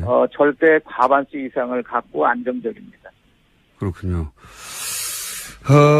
지금 취임할 때부터 이제 국제적 화제가 되긴 했는데 그 출신 때문에 그 이전에는 이제 군부 출신이라든가 또는 뭐 명망가 집안, 소위 유명한 집안, 있는 집안 아니면은 이렇게 그렇죠. 정치적으로 대통령이 되지 못하는 국가였고 그랬는데 처음으로 이제 평화적으로 그리고 서민적인 대통령이 나와서 뭐 기대가 크다 그랬는데 그 이후로도 계속 인기가 높습니까? 이 양반은? 그렇지는 않았습니다. 중간에 중간에. 작년도에 큰 시련을 2번 겪었죠. 이쪽 인도네시아 자카르타 중심부에서 무슬림 견제 세력들이 2번에 걸친 큰 군중 집회를 가지면서 상당히 위기에 처했었는데요. 정치적 위기도 있었군요. 그것을 그때 이 대통령은 국가 이념을 가지고 대처를 해서 지금까지 지켜오고 있습니다. 알겠습니다. 오늘은 제가 짧게 연결했고요. 인도네시아 관련해서도 궁금한 점이 많아서 좀 긴 시간 따로 마련해가지고 인도네시아 뉴스 짚어보겠습니다. 오늘 여기까지만 듣겠습니다. 감사합니다. 네, 고맙습니다. 네. 자카르타 현지에서 한상재 통신원이었습니다.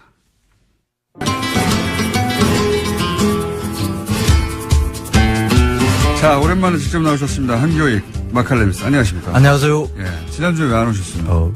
그 알쓸신작 녹화하느라고. 다른 봉성 때문에 저희가 버림받았어요. 지방에 하셨나 보죠? 예. 알쓸신자 맞아. 시즌2 시작됐죠. 예. 시청률은 예전만큼 안 나오죠? 그 조금 이렇게 1~2% 이렇게 뭐 이렇게 날아가는 거죠. 원래 뭐 정편에서 1위 1~2%는 뭐 큰 겁니다. 아니요. 1위 했어요, 1위. 여전히? 시청률, 예. 조금 떨어졌지만? 여전히 인기 있습니다. 더 떨어져야 할 텐데. 자, 오늘 주제는 뭡니까? 그 트럼프 대통령이 와서 같이 이렇게, 먹은 그 밥 반찬들. 예, 반찬 많아요, 그게. 그러니까 뭐, 우리 바다에서 나오는 거 잡아서 그걸 먹는데, 그걸 손님 와서 내놓은 그 맛있는 그 새우 이름이 독도새우라고 해가지고 왜 옆 동네에서 그렇게 그 음식 가지고 우리 바다에서 났는데 어쩌라고 그거 왜 그리 그게 사실 그 속 좁은 일이죠. 사실 아니, 우리가 잘했죠. 그러니까 우리가 잘한 거죠. 일본이 그냥 가만히 있었으면 이렇게 크게 뭐 이슈가 되지도 않는 독도새우 거죠. 잘 팔린 겁니다, 이제. 좀 비싸요. 비쌉니까? 네, 맛은 있는데. 그 인근에 잡히는 거예요? 네, 그래서 그 독도 인근에 뭐 동해안 지역 깊은 수심 있는데 이런 데서 잡히거든요. 그래서 원래부터도 이름이 독도새우입니까? 도화새우라고 보통 도화새우라고 했는데 부르죠. 이번에는 독도새우가 됐군요, 그게. 원래 이제 별칭으로 이제 독도새우 그렇게 앞으로 영원히 이야기해요. 독도새우라고 불릴 겁니다. 이름을 바꿔야 돼요. 독도새우로. 이제 영원히 독도새우로 불리게 됐어요. 그래서 이걸 기왕이면 하는 김에 그 지리적 표시제에 뭐 등록을 해서 그 위포라는 이제 국제 기구가 있어요. 저작권이나 기타 이런 명칭에 대해서 그 상표법에 의한 것으로 보호해 주는 게 있거든요. 저는 제가 보기에는 이런 국제 명칭으로 만들어도 돼요. 이런 거는요 세계적인 그 상품으로 만들 수도 있어요. 트럼프 대통령이 먹었다. 네. 그리고 그 일본이 이렇게 영유권을 주장하고 하는 지역의 상징적인 지역에서 나온 것이다. 맛있다. 독도새우. 그러니까 상품을 확 퍼뜨리는 겁니다. 그거는 잡히는 양이 얼마 없어가지고 양이 얼마인데요? 제가 먹을 게 없으시니까 그거는 힘들고요. 그러면은 지금도 비싼데. 가짜 독도새우가 독도새우로 주장하는 경우가 생기겠군요. 그래서 그거는 좀 그렇고요. 근데 그 청와대 만찬은 어떤 뭐 정치적인 의미 같은 거 이런 것들을 많이 담고 있어요. 특히 이번 정권에서는 뭐 이렇게 의미를 담아서 뭐 하려고 하는 경우가 많잖아요. 그래서 이번 만찬에 하나를, 그러니까 이 독도새우가 워낙 눈길을 끄는 바람에 하나가 지금 놓친 것 같아요. 그 앞부분에 나오는. 선생님 보시기에 요게 더 주목받았어야 그렇죠. 된다 하는 대목이 있다. 그렇죠. 원래 그 청와대 만찬이라는 게 이명박 대통령, 박근혜 대통령, 그 이전에도 사실 그랬어요. 뭐. 노무현 대통령, 김대중 대통령 때도 항상 이 신슬로가 가운데 더 이렇게 메인으로 그렇죠. 올랐거든요. 네. 그래서 예전에 이명박 대통령 그 전에, 그러니까 노무현 대통령과 김대중 대통령의 이제 의전 담당했던 분 우연히 이제 술자리에서 마주한 적이 있는데 그때 그거 가지고 고민을 많이 하시더라고요.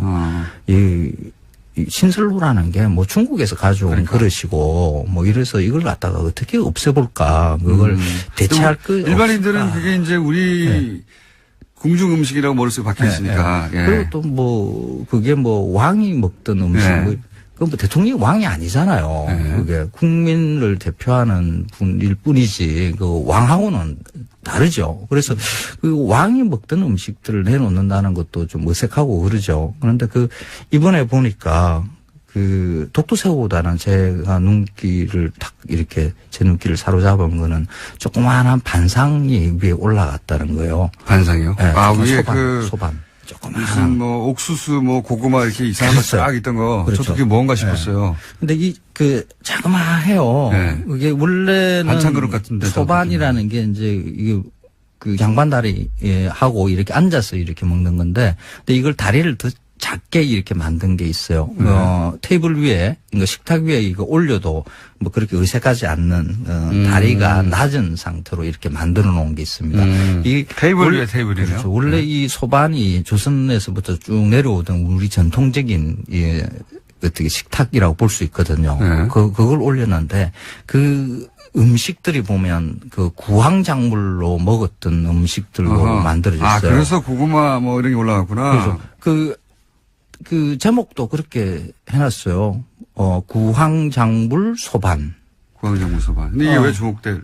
그 구황작물이라는 게 그러니까 조선에서 힘겹게 사실 그 우리 땅에서는 그 식량이 넉넉하게 생산되기가 힘든 땅이거든요. 그래서 늘 굶주렸어요. 척박한 토양에서 자라는. 그렇죠. 이 구황이라는 게 굶주림을 구하는 그런 뜻이거든요. 그래서 못 먹고 못 살 때 그때 옥수수, 고구마, 겨우 이렇게 생명을 유지할 수 있게 만들어줬던 그런 작물들을 두고 구황작물이라고 해요. 그 구황작물로 조그만한 이 소반에다가 이렇게 올린 거죠. 그게 이게 어떤 의미가 있는 거예요? 서민의 음식 이런.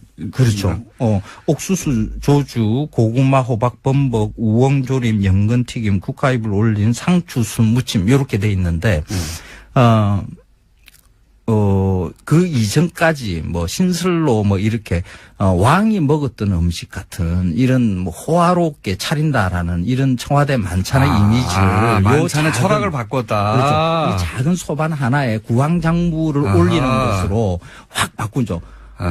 저는 이 상이 훨씬 신설로가 구황작물 소반으로 바뀐 철학적 그 어떤 음식 철학에 대해서 지금 칭찬해 주시고 그런 거군요. 이때까지 우리는 그 대통령을 그렇군요. 두고 뭐 제왕적 대통령이나 뭐나 하는 이런 말을 갖다가 늘 붙였던 이유가 대통령이 무슨 왕인 것처럼 그리고 청와대에서 하는 행사들이 거의 그 왕 노릇하는 그 왕 역할을 하는 것처럼 이렇게 이미지를 많이 만들어 왔어요. 예전에는 뭐 대통령 취임식 할 때 뭐 영부인이 뭐 이렇게 왕비가 입는 옷을 입고 뭐 등장하기도 하고 뭐 이런 일도 있었잖아요.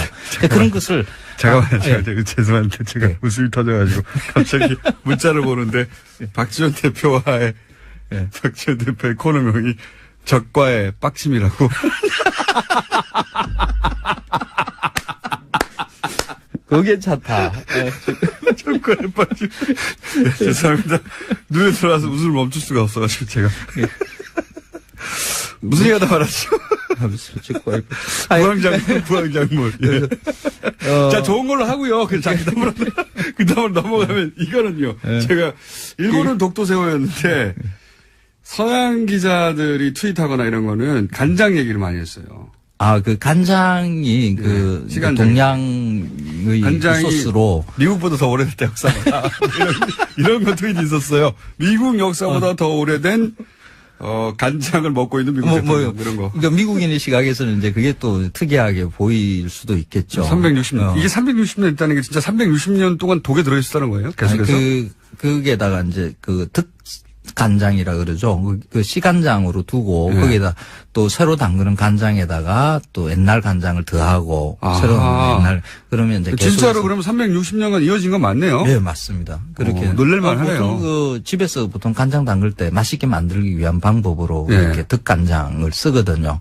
그런 식으로 만들어진 그런 식으로 끊임없이 이어져 왔던 시간장 이 360년 내에 만들어진 거다. 그렇죠. 그럼 가심하지만 하네요. 저는 그 청와대 만찬에서 가장 중요한 것은 그 구황작물 소반이라고 생각을 해요. 이때까지의 우리 대통령의 만찬들은 왕노릇을 하는 그런 음식이었던 만찬이었다 그러면 이제는 진짜 공화국, 민주공화국의 대통령으로서의 만찬이 모양이 잡힌 것이 아닌가. 그래서 저는 초대를 왜 못 받으셨어요, 근데?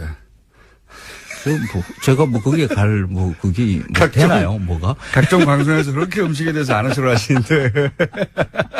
만찬 행사에는. 제가 좀 입맛이 까다로워요. 그런 만찬 자리에 가서 뭐 이게 있다라고 이야기하는 것보다 맛없다라고 이야기할 가능성이 훨씬 더 높아요. 혹시 뒷이야기는 들으신 거 없습니까? 전문가로서 만찬 뒷이야기. 아니, 그건 없어요. 그냥 사진으로 보고. 앞이야기도 없고 뒷이야기도 없고 그냥 신문 기사로 보셨군요. 네. 그래서 이게 쭉 그림을 이렇게 사진 검색을 해봤어요. 그랬더니 사진에서 우리가 큰 의미 있는 장면을 그 독도새우 때문에 우리가 하나 놓친 것 아닌가. 다음에는 정말 좋은 시대에 우리가 살고 있구나. 알겠습니다. 공화국이다 하는 것을 확인하게 느꼈습니다. 다음에는 뒷얘기라도 하나 주워 와서. 알았습니다. 다음에는 좀 청와대 전화도 좀 해보고 뒷이야기 뭐 없나 이렇게 한번 확인하고 방송하겠습니다. 황교익 선생님이었습니다. 다음 주에 뵙겠습니다. 안녕.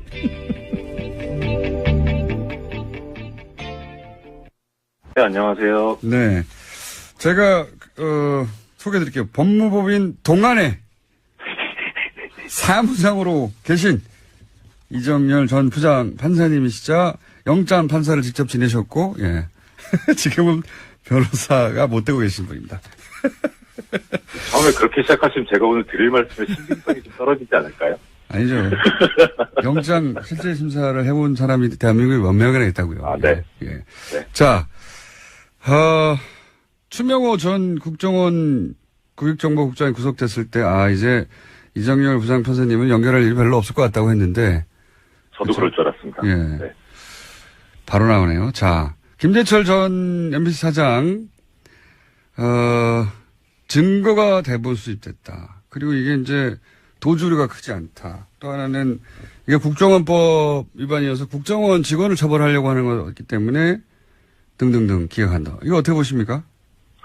일단 지금 말씀 주신 것도 세 가지가 다 문제인데 네. 처음부터 말씀드리자면은 우리 청취자분들께서도 잘 아시겠습니다만 이 구속영장 발부가 되려면 범죄 혐의가 소명이 돼야 되고 예. 그다음에 도주의 우려가 있거나 증거인멸의 우려가 있거나 네. 뭐 이런 요건이 이제 필요한데 이거 거의 다 외웠어요. 저희 청취자들이 이제. 예. 이 범죄 혐의 소명 부분 보면 이제 영장 청구 기각 사유에 이렇게 나오더라고요. 저기 사실관계에 대한 증거가 대부분 수집되었다 이런 표현이 나와요. 저도 그게 이해가 안 갑니다. 근데 이거는 일단 범죄 혐의 소명 부분을 보면 예. 그러면 증거가 대부분 수집됐으니까 범죄 혐의는 인정된다는 소리잖아요. 그렇죠. 예. 그러니까 그 부분은 큰 문제가 안 되는 것 같아요. 근데 제 말은 다 수집됐다는 건 어떻게 알죠? 저는 그게 이상해요. 그러니까요. 그러니까 이게 증거인멸 우려가 없다는 거를 표현하려고 쓴 부분인 것 같아요. 그렇게 보면. 예. 예. 근데 좀 하나 또 좀 주의 깊게 보는 게 물론 이제 지금 공장장님 말씀하신 것도 당연히 이제 당연한 말씀이고요. 예. 그런데 그동안에 이 중앙지법 영장전담 판사들이 써온 표현이 뭐였냐면 기본적 증거가 확보되었다 이렇게 표현했었거든요. 네네. 근데 이번에는 그런 표현을 안 쓰고 증거가 대부분 수집되었다 이렇게 썼어요. 예. 그래서 이게 뉴스공장을 영장전담 판사들이 듣는구나. 그게 이제 예. 그런 표현들에 판사들은 예민합니까? 그런 문장에? 그래서 그러니까 아마 뭐 뉴스공장도 뉴스공장이겠지만 국정감사에서 그런 지적들이 있었으니까 그것들을 감안하지 않았나 싶거든요. 뭐 그런 전달이 됐을 겁니다. 아마. 예. 아무튼 그런데 예. 지금 말씀하신 대로 대부분 수집됐다는 건 다 수집됐다는 것도 아니고 예. 그 다음에 대부분 수집됐는데 그러면은 앞으로 그러면 이게 어떻게 되는 것이냐에 관해서 결국 중요한 거는 증거인멸의 우려가 있냐 없냐는 그야말로 정말 이 사람이 증거를 인멸할 것 같냐 아니냐 이걸 따져야 되지 예. 인멸할 증거가 남아있냐 아니냐 이걸 따져야 될 문제는 아니잖아요. 다시 말씀해 주셨어요. 그 대목은 헷갈렸습니다. 지금 마지막 대목은. 그러니까 공장장님 말씀대로 예. 그러니까 지금 증거가 대부분 수집됐으니까 이제 더 이상 인멸할 증거가 별로 없으니까 증거인멸의 우려가 없다 이런 식이거든요 지금. 그렇죠. 예. 다 수집됐으니까 이제 됐다 이거 아닙니까? 그렇죠. 예. 그런데 어떻게 알아요 공장장님 말씀대로. 그러니까 제 말이 그거예요. 수집됐는지. 그러니까 이거는 영장전담 판사 아니라 사실 수사를 하는 검찰도 몰라요. 조사해봐야 증거가 나오는 거기 때문에. 저도 그렇게 그래서 생각합니다. 이런 식으로 표현하는 건 아직도 지금 이 예전에 기본적 증거가 뭐 확보됐다 이 표현에서 못 벗어나고 있다 그 궤를. 알겠습니다. 정신 못 차리고 있다 이런 것 같아요. 그리고 도주 우려가 상당히 심각한데요. 이게 지금 일단 도주 우려가 없다는 사유를 든 게 직업과 주거가 일정하다 이렇게 썼어요. 그런데 이건 뭐 보통 영장 기각할 때 쓰는 상투적 표현이고 예. 결론은 그거죠. 실형 선고가 예상되지 않는다 이런 그렇게 중대하지 않다 이런 논리거든요. 예. 근데 지금 이 김재철 피의자의 지금 혐의를 보면 일단 범죄 사실이 소명됐다고 전제가 됐으니까 예. 소명된 범죄 사실이 공영방송 MBC를 망가뜨리는데 본인이 중추적 역할을 했잖아요. 일단. 그러니까 국정원 일정이 있었는데 결과를 봤더니 일정대로 다 됐더라 이거 아닙니까? 그렇죠. 그게 맞아떨어졌다는 거죠. 그게 형편하고도 하고 그리고 이제 종편에서도 계속 윤석열 지검장을 타겟팅해서 때리고, 패턴이 굉장히 전형적인데, CBS 권영철 선임기자에 따르면은 변창호 검사의 검사에서 한 지청장이, 문무일 총장한테 너희들이 죽였다 외쳤다. 이 보도 자체가 사실이 아니라고 어제. 네, 뭐 그런 식의 이야기가 나왔었습니다. 보도 자체가 사실이 아니다. 예. 그 보수 매체에서 그런 거 보도하고 있는데 뻥이다 그거. 라고 하는 CBS의 보도가 나왔죠. 예. 뭐 문무일 총장은 현재 그런 이야기 들은 적이 없다 이렇게 부인하고 있긴 한데요. 아니요, 그걸 외쳤다고 특정한 지청장도 있었어요. 그 지청장도 그런 말을 한 적이 없다라고 CBS 권영철 선임기자, CBS만 유일하게 그 보도를 했고 나머지 매체들은 그게 기정사실화돼서 지청장 누구라고 해서 계속 나갔거든요. 뻥이랍니다. 예. 여하간 타겟팅을 윤석열 지검장한테 의도적으로 하고 있다고 봅니다, 저는. 예. 이게 근데 제가 보기엔 거꾸로 검찰에서 윤석열 지검장을 보호해야 된다고 생각하는 게 사실상 일반 시민의 지지를 받은 최초의 검사예요. 검사가 언제 일반 시민들한테 박수 받은 적 있습니까? 사랑받고? 검찰 스스로 제가 보기에는 방어해야 될 사안이라고 봅니다. 예. 자, 하여튼 뻥이 납니다. 박수 쳤다는 거는. 제가 어제 나온 보도에 따르면 한 곳을 때리고 있다. 윤 지검장을 무너뜨리면 기본적으로 이 적폐수사 관련해서 드라이브를 멈출 수 있다고 생각하는 것 같아요. 현재. 예, 상징적인 인물이니까. 다음 수는요. 네, 박근혜 전 대통령이 인권 침해를 당하고 있다라고 주장했던 MH그룹 기억하실 텐데요. 이들이 스위스 유엔 사무국에서 박근혜 전 대통령의 인권 침해를 비판하는 토론회를 열었습니다. 하지만 토론회장은 텅텅 비어 있었고요. 사람들이 거의 없었다라고 합니다. 그랬겠죠. 예. 사실이 아니기도 하거니와, 예. 아마 자신들이 발제했겠죠. 그 회사에서. 그러니까 상업회사에서 발제하는 토론회에 누가 갑니까? 이런 사안에. 자, 텅텅 비었다고 합니다. 자, 다음 뉴스 하나 정도 더 하고 바로 이정길 판사님 연결해야 되겠습니다. 네, 한성숙 네이버 대표가 어제 직접 나서서 구글을 향해서 공개적으로 의혹을 제기했습니다. 지난달 31일에 국정감사에서 이해진 네이버 창업자가 세금도 안 내고 고용도 없다라면서 구글 비판한 적이 있는데요. 그러자 바로 구글이 반박했습니다. 그리고 일주일이 지났는데 다시 네이버가 공세에 나선 겁니다. 프라임 전환의 기술인데 이런 게, 예, 네이버에 대한 공세가 있을 때 네이버도 고민이 많았겠죠. 어떻게 프레임을 전환할지. 지금 외국 기업 대 한국 기업 뭐 이런 프레임으로 만들어서 짠 하고 뜬금없이 구글을 공격하는 것으로, 예, 국면을 전환할 프레임을 짰네요. 이거 누가 짠 건지 모르겠지만 잘못 짰다고 봅니다, 저는. 구글에 문제가 있다면 그건 그것대로 따지고 구글의 문제가 서로 있다 손치더라도 네이버 문제가 사라지는 건 아니거든요. 그리고 이렇게 스스로 이 대결 국면에 들어가서 뉴스를 제공할 필요가 없어요. 네이버 입장에서는 그냥 이 이슈가 등장하지 않는 게 좋은데, 예, 스스로 이슈를 만들어 주고 있으니까, 자, 이 싸움 가운데 네이버의 모순점도 또다시 뉴스거리가 되거든요. 예, 어제 7가지 문제나 제기했었는데요. 뭐 트래픽 비용, 검색 조작, 검색 알고리즘 이런 것들에 대해서 문제 제기했습니다. 돈 받고 키워드 올려주는 영업 같은 거, 예, 등등. 이 자신있게 이제 전선을 친 것 같은데, 제가 보기엔 누구 머리에서 나온지 모르겠지만 잘못 짰다, 이 프레임은. 감사하게 받고, 자, 구글도 저희가 연결해보고, 이슈를 주셔서 감사하고, 자, 여기까지 하고, 이정열 부장판사님 연결해봐야 될 것 같습니다. 판사님? 네. 조코위로 불릴 거야, 아마요. 네, 현재도 대통령입니다. 예, 애칭이 조코위예요. 인도네시아에서 최초의 평화적 정권 교체로 탄생한 대통령인데 인기가 굉장히 높습니다. 그 나라에서. 원래 이제 식민지 겪고 여기도 식민지 겪었죠. 일본을 우리가 비슷한 부분이 있어요. 군부 독재도 오래 겪었고 우리가 비슷하죠. 예. 그런 나라가 항상 그렇잖아요. 군부 출신들이 계속 해먹고 부패도 심하고 이렇게 말하면 우리하고 상관없는 것 같은데, 우리도 박정희, 전두환, 노태우 군부 출신들이 오랫동안 해먹었어요. 이게, 잘 생각해보시면 30년 이상 해먹었습니다. 군부 출신들이. 그래서 이렇게 동남아 얘기하면서 군부 출신이 오랫동안 권력을 장악했다 그러면 아유 그 나라 그렇지 이렇게 생각하는데 우리도 그랬어요. 잘 생각해보세요. 대통령을 바로 직전에 군인하던 사람들이 3번이나 연속을 했습니다. 합치면 30년 됩니다. 그리고 이제 그런 나라에서 소위 이제 있는 집 아들 여기도 마찬가지입니다. 친일파였던 사람들이 계속 해먹고 군부가 해먹고 거의 똑같죠.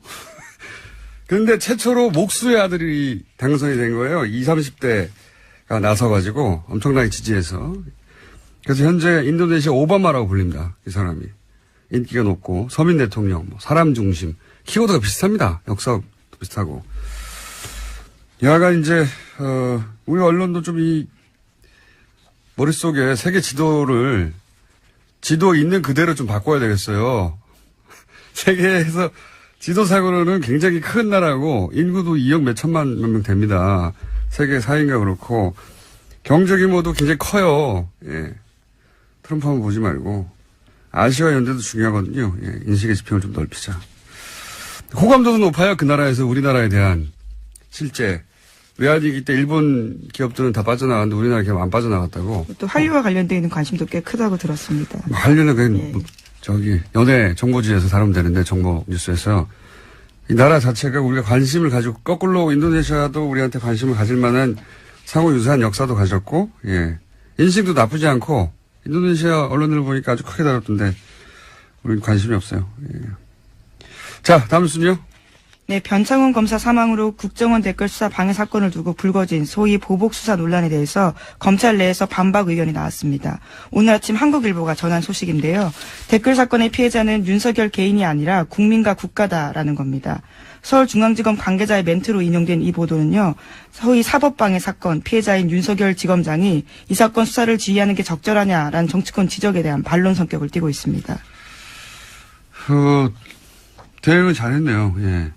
피해자를 마치 윤석열 개인인 것처럼 특정해서 윤석열 서울중앙지검장이 이 사건을 수사하면 안 된다라고 몰아가는 사실은 이제 약간 업그레이드된 논리죠. 네, 어제 국회 법제사법위원회 전체회에서 이런 이야기가 꽤 많이 나왔었습니다. 이 프레임에 넘어가면 안 된다고 봅니다, 저는.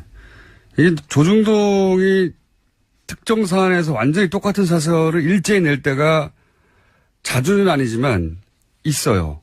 보수 매체가 이런 걸 잘하는데, 예를 들어 대선처럼 굉장히 중요한 정치적 시즌에는 예전에 이런 얘기 있었습니다.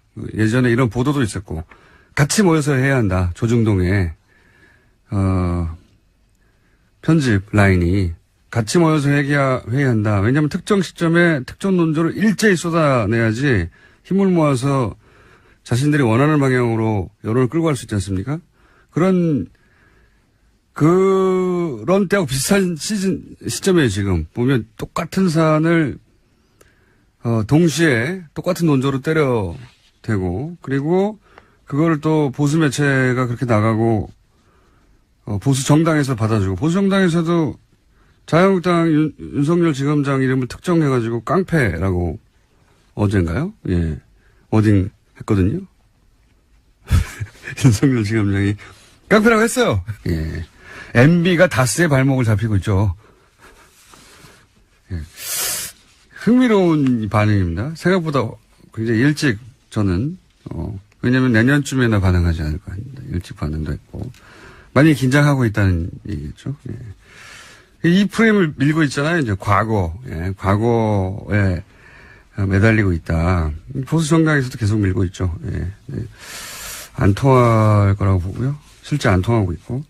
여기 엉뚱하게 안철수 대표가 이 프레임에 합승하면 안 되죠. 여기 갑자기 튀어나와서 전전 이렇게 하면서 합승했는데 누가 조언하는지 모르겠지만 본인에게 도움이 안 될 거라고 봅니다. 자, 어쨌든 이명박 전 대통령이 직접 반응하였다.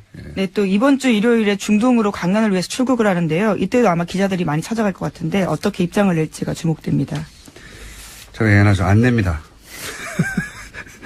자, 다음 뉴스는요.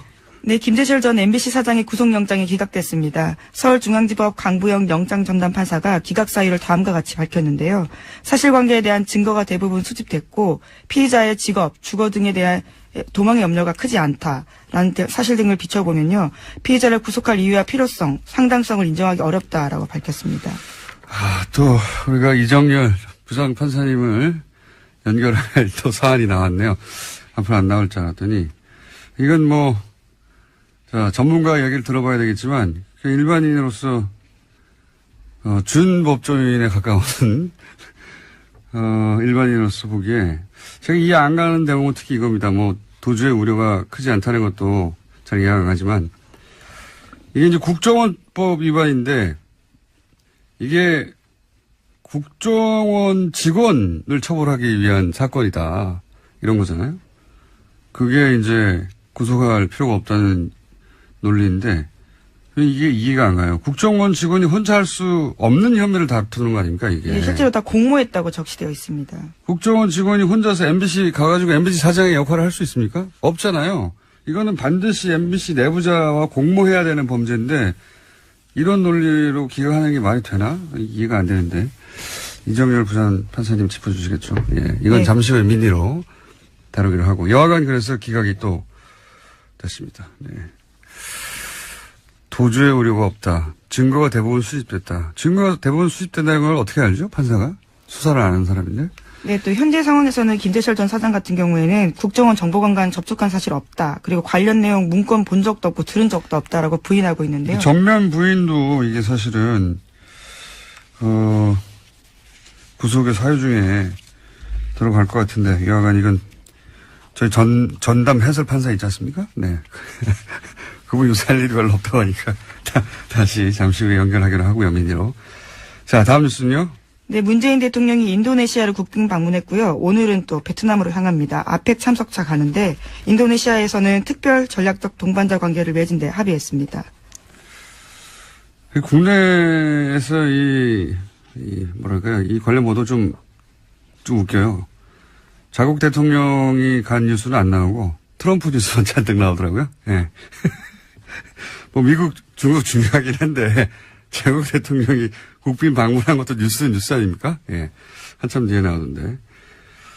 이게 상대국이 이제 동남아시아 국가라는 점도 저는 영향을 미쳤을 거라고 봅니다. 국내 언론에. 우리가 이제 동남아시아로 굉장히 무시하는 경향이 강하잖아요. 예. 근데 인도네시아는 인구 2억이 넘어요. 예. 세계에서 4번째가 그렇습니다. 아주 GDP 규모도 우리하고 비슷하고 바로 아래 정도. 아시아에 굉장히 큰 나라인데 우리 머릿속에 없죠. 우리 머리 지도에선. 예.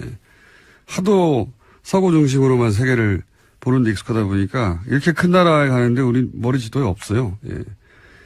근데 제가 이 인도네시아 관심 있는 대목은 뭐냐면 그 얘기 하려고 시작했는데 2014년에 조코 위도돈과 하는 대통령이 안녕하세요. 김호준입니다. 내부자들이라는 영화가 있죠. 이 영화에 정치적 의도로 여론을 호도하는 언론 권력의 상징으로 이강희라는 가상인물이 등장합니다. 검찰 조사를 받은 한 피의자가 자신들에게 위협이 되자 그를 협박해 자살하게 만든 뒤 그 죄를 검찰에 뒤집어 씌우는 사설을 씁니다. 검찰의 과잉 조사가 초래한 자살, 영화 속 사설 제목입니다. 이번 주 조선동아중앙의 사설 제목은 다음과 같습니다. 정치보복 수사의 비극, 자살불은 과도한 수사, 너무 거친 검찰 수사. 영화 속 사설과 완전 판박입니다. 국정원 공작에 초래한 한 검사의 죽음을 검찰 내부의 문제로 몰아가는 것. 적폐 수사를 방해하려는 여론 호도의 전형적인 수작입니다. 내부자들은 픽션이 아니라 다큐였다. 김어준 생활이었습니다.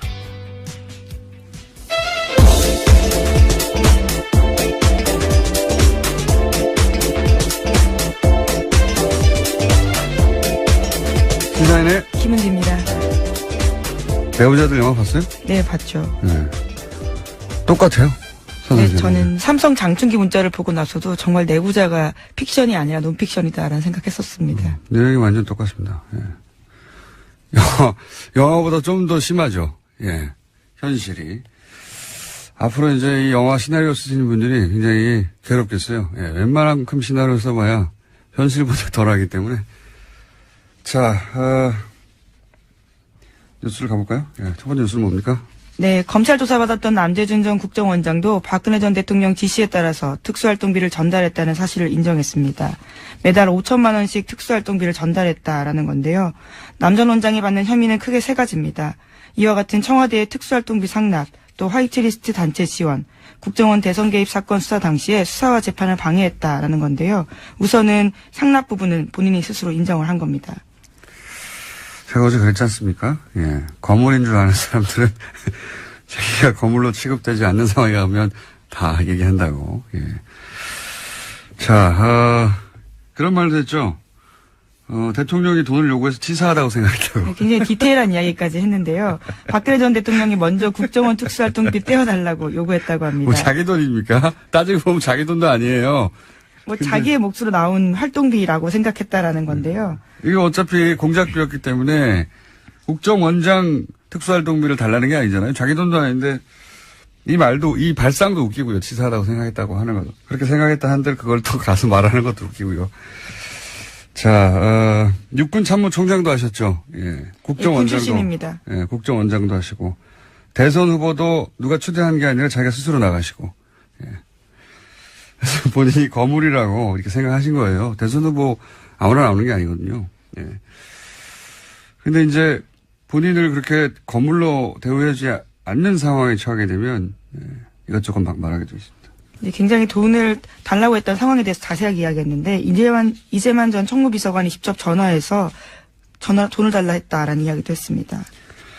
이분이 이제 출두할 때 포토라인에서 거창한 말씀하셨잖아요. 민주주의 수호하고 거창한 말을 했으면 이런 질문하면은 이렇게 답하면 안 되거든요. 치사하다, 돈 달라고 그랬단 말이야. 본인이 생각할 만큼 거물이 아니게 취급받으면 받을수록 더 많은 얘기를 하실 것이다. 다음 뉴스는요? 네, 또 이명박 전 대통령이 자신을 향하는 검찰 수사에 대해서 나라가 과거에 발목이 잡히고 있다라는 이야기를 했다라고 채널A가 보도했습니다. 이명박 전 대통령은 지난 월요일 자신의 사무실에서 핵심 측근들과 회의를 가졌는데요. 이 자리에서 검찰이 너무 많이 앞서간다 라면서 걱정했다라고 회의에 참석했던 측근 인사가 전했습니다. 이명박 전 대통령이 나라가 과거에 발목이 잡히고 있다.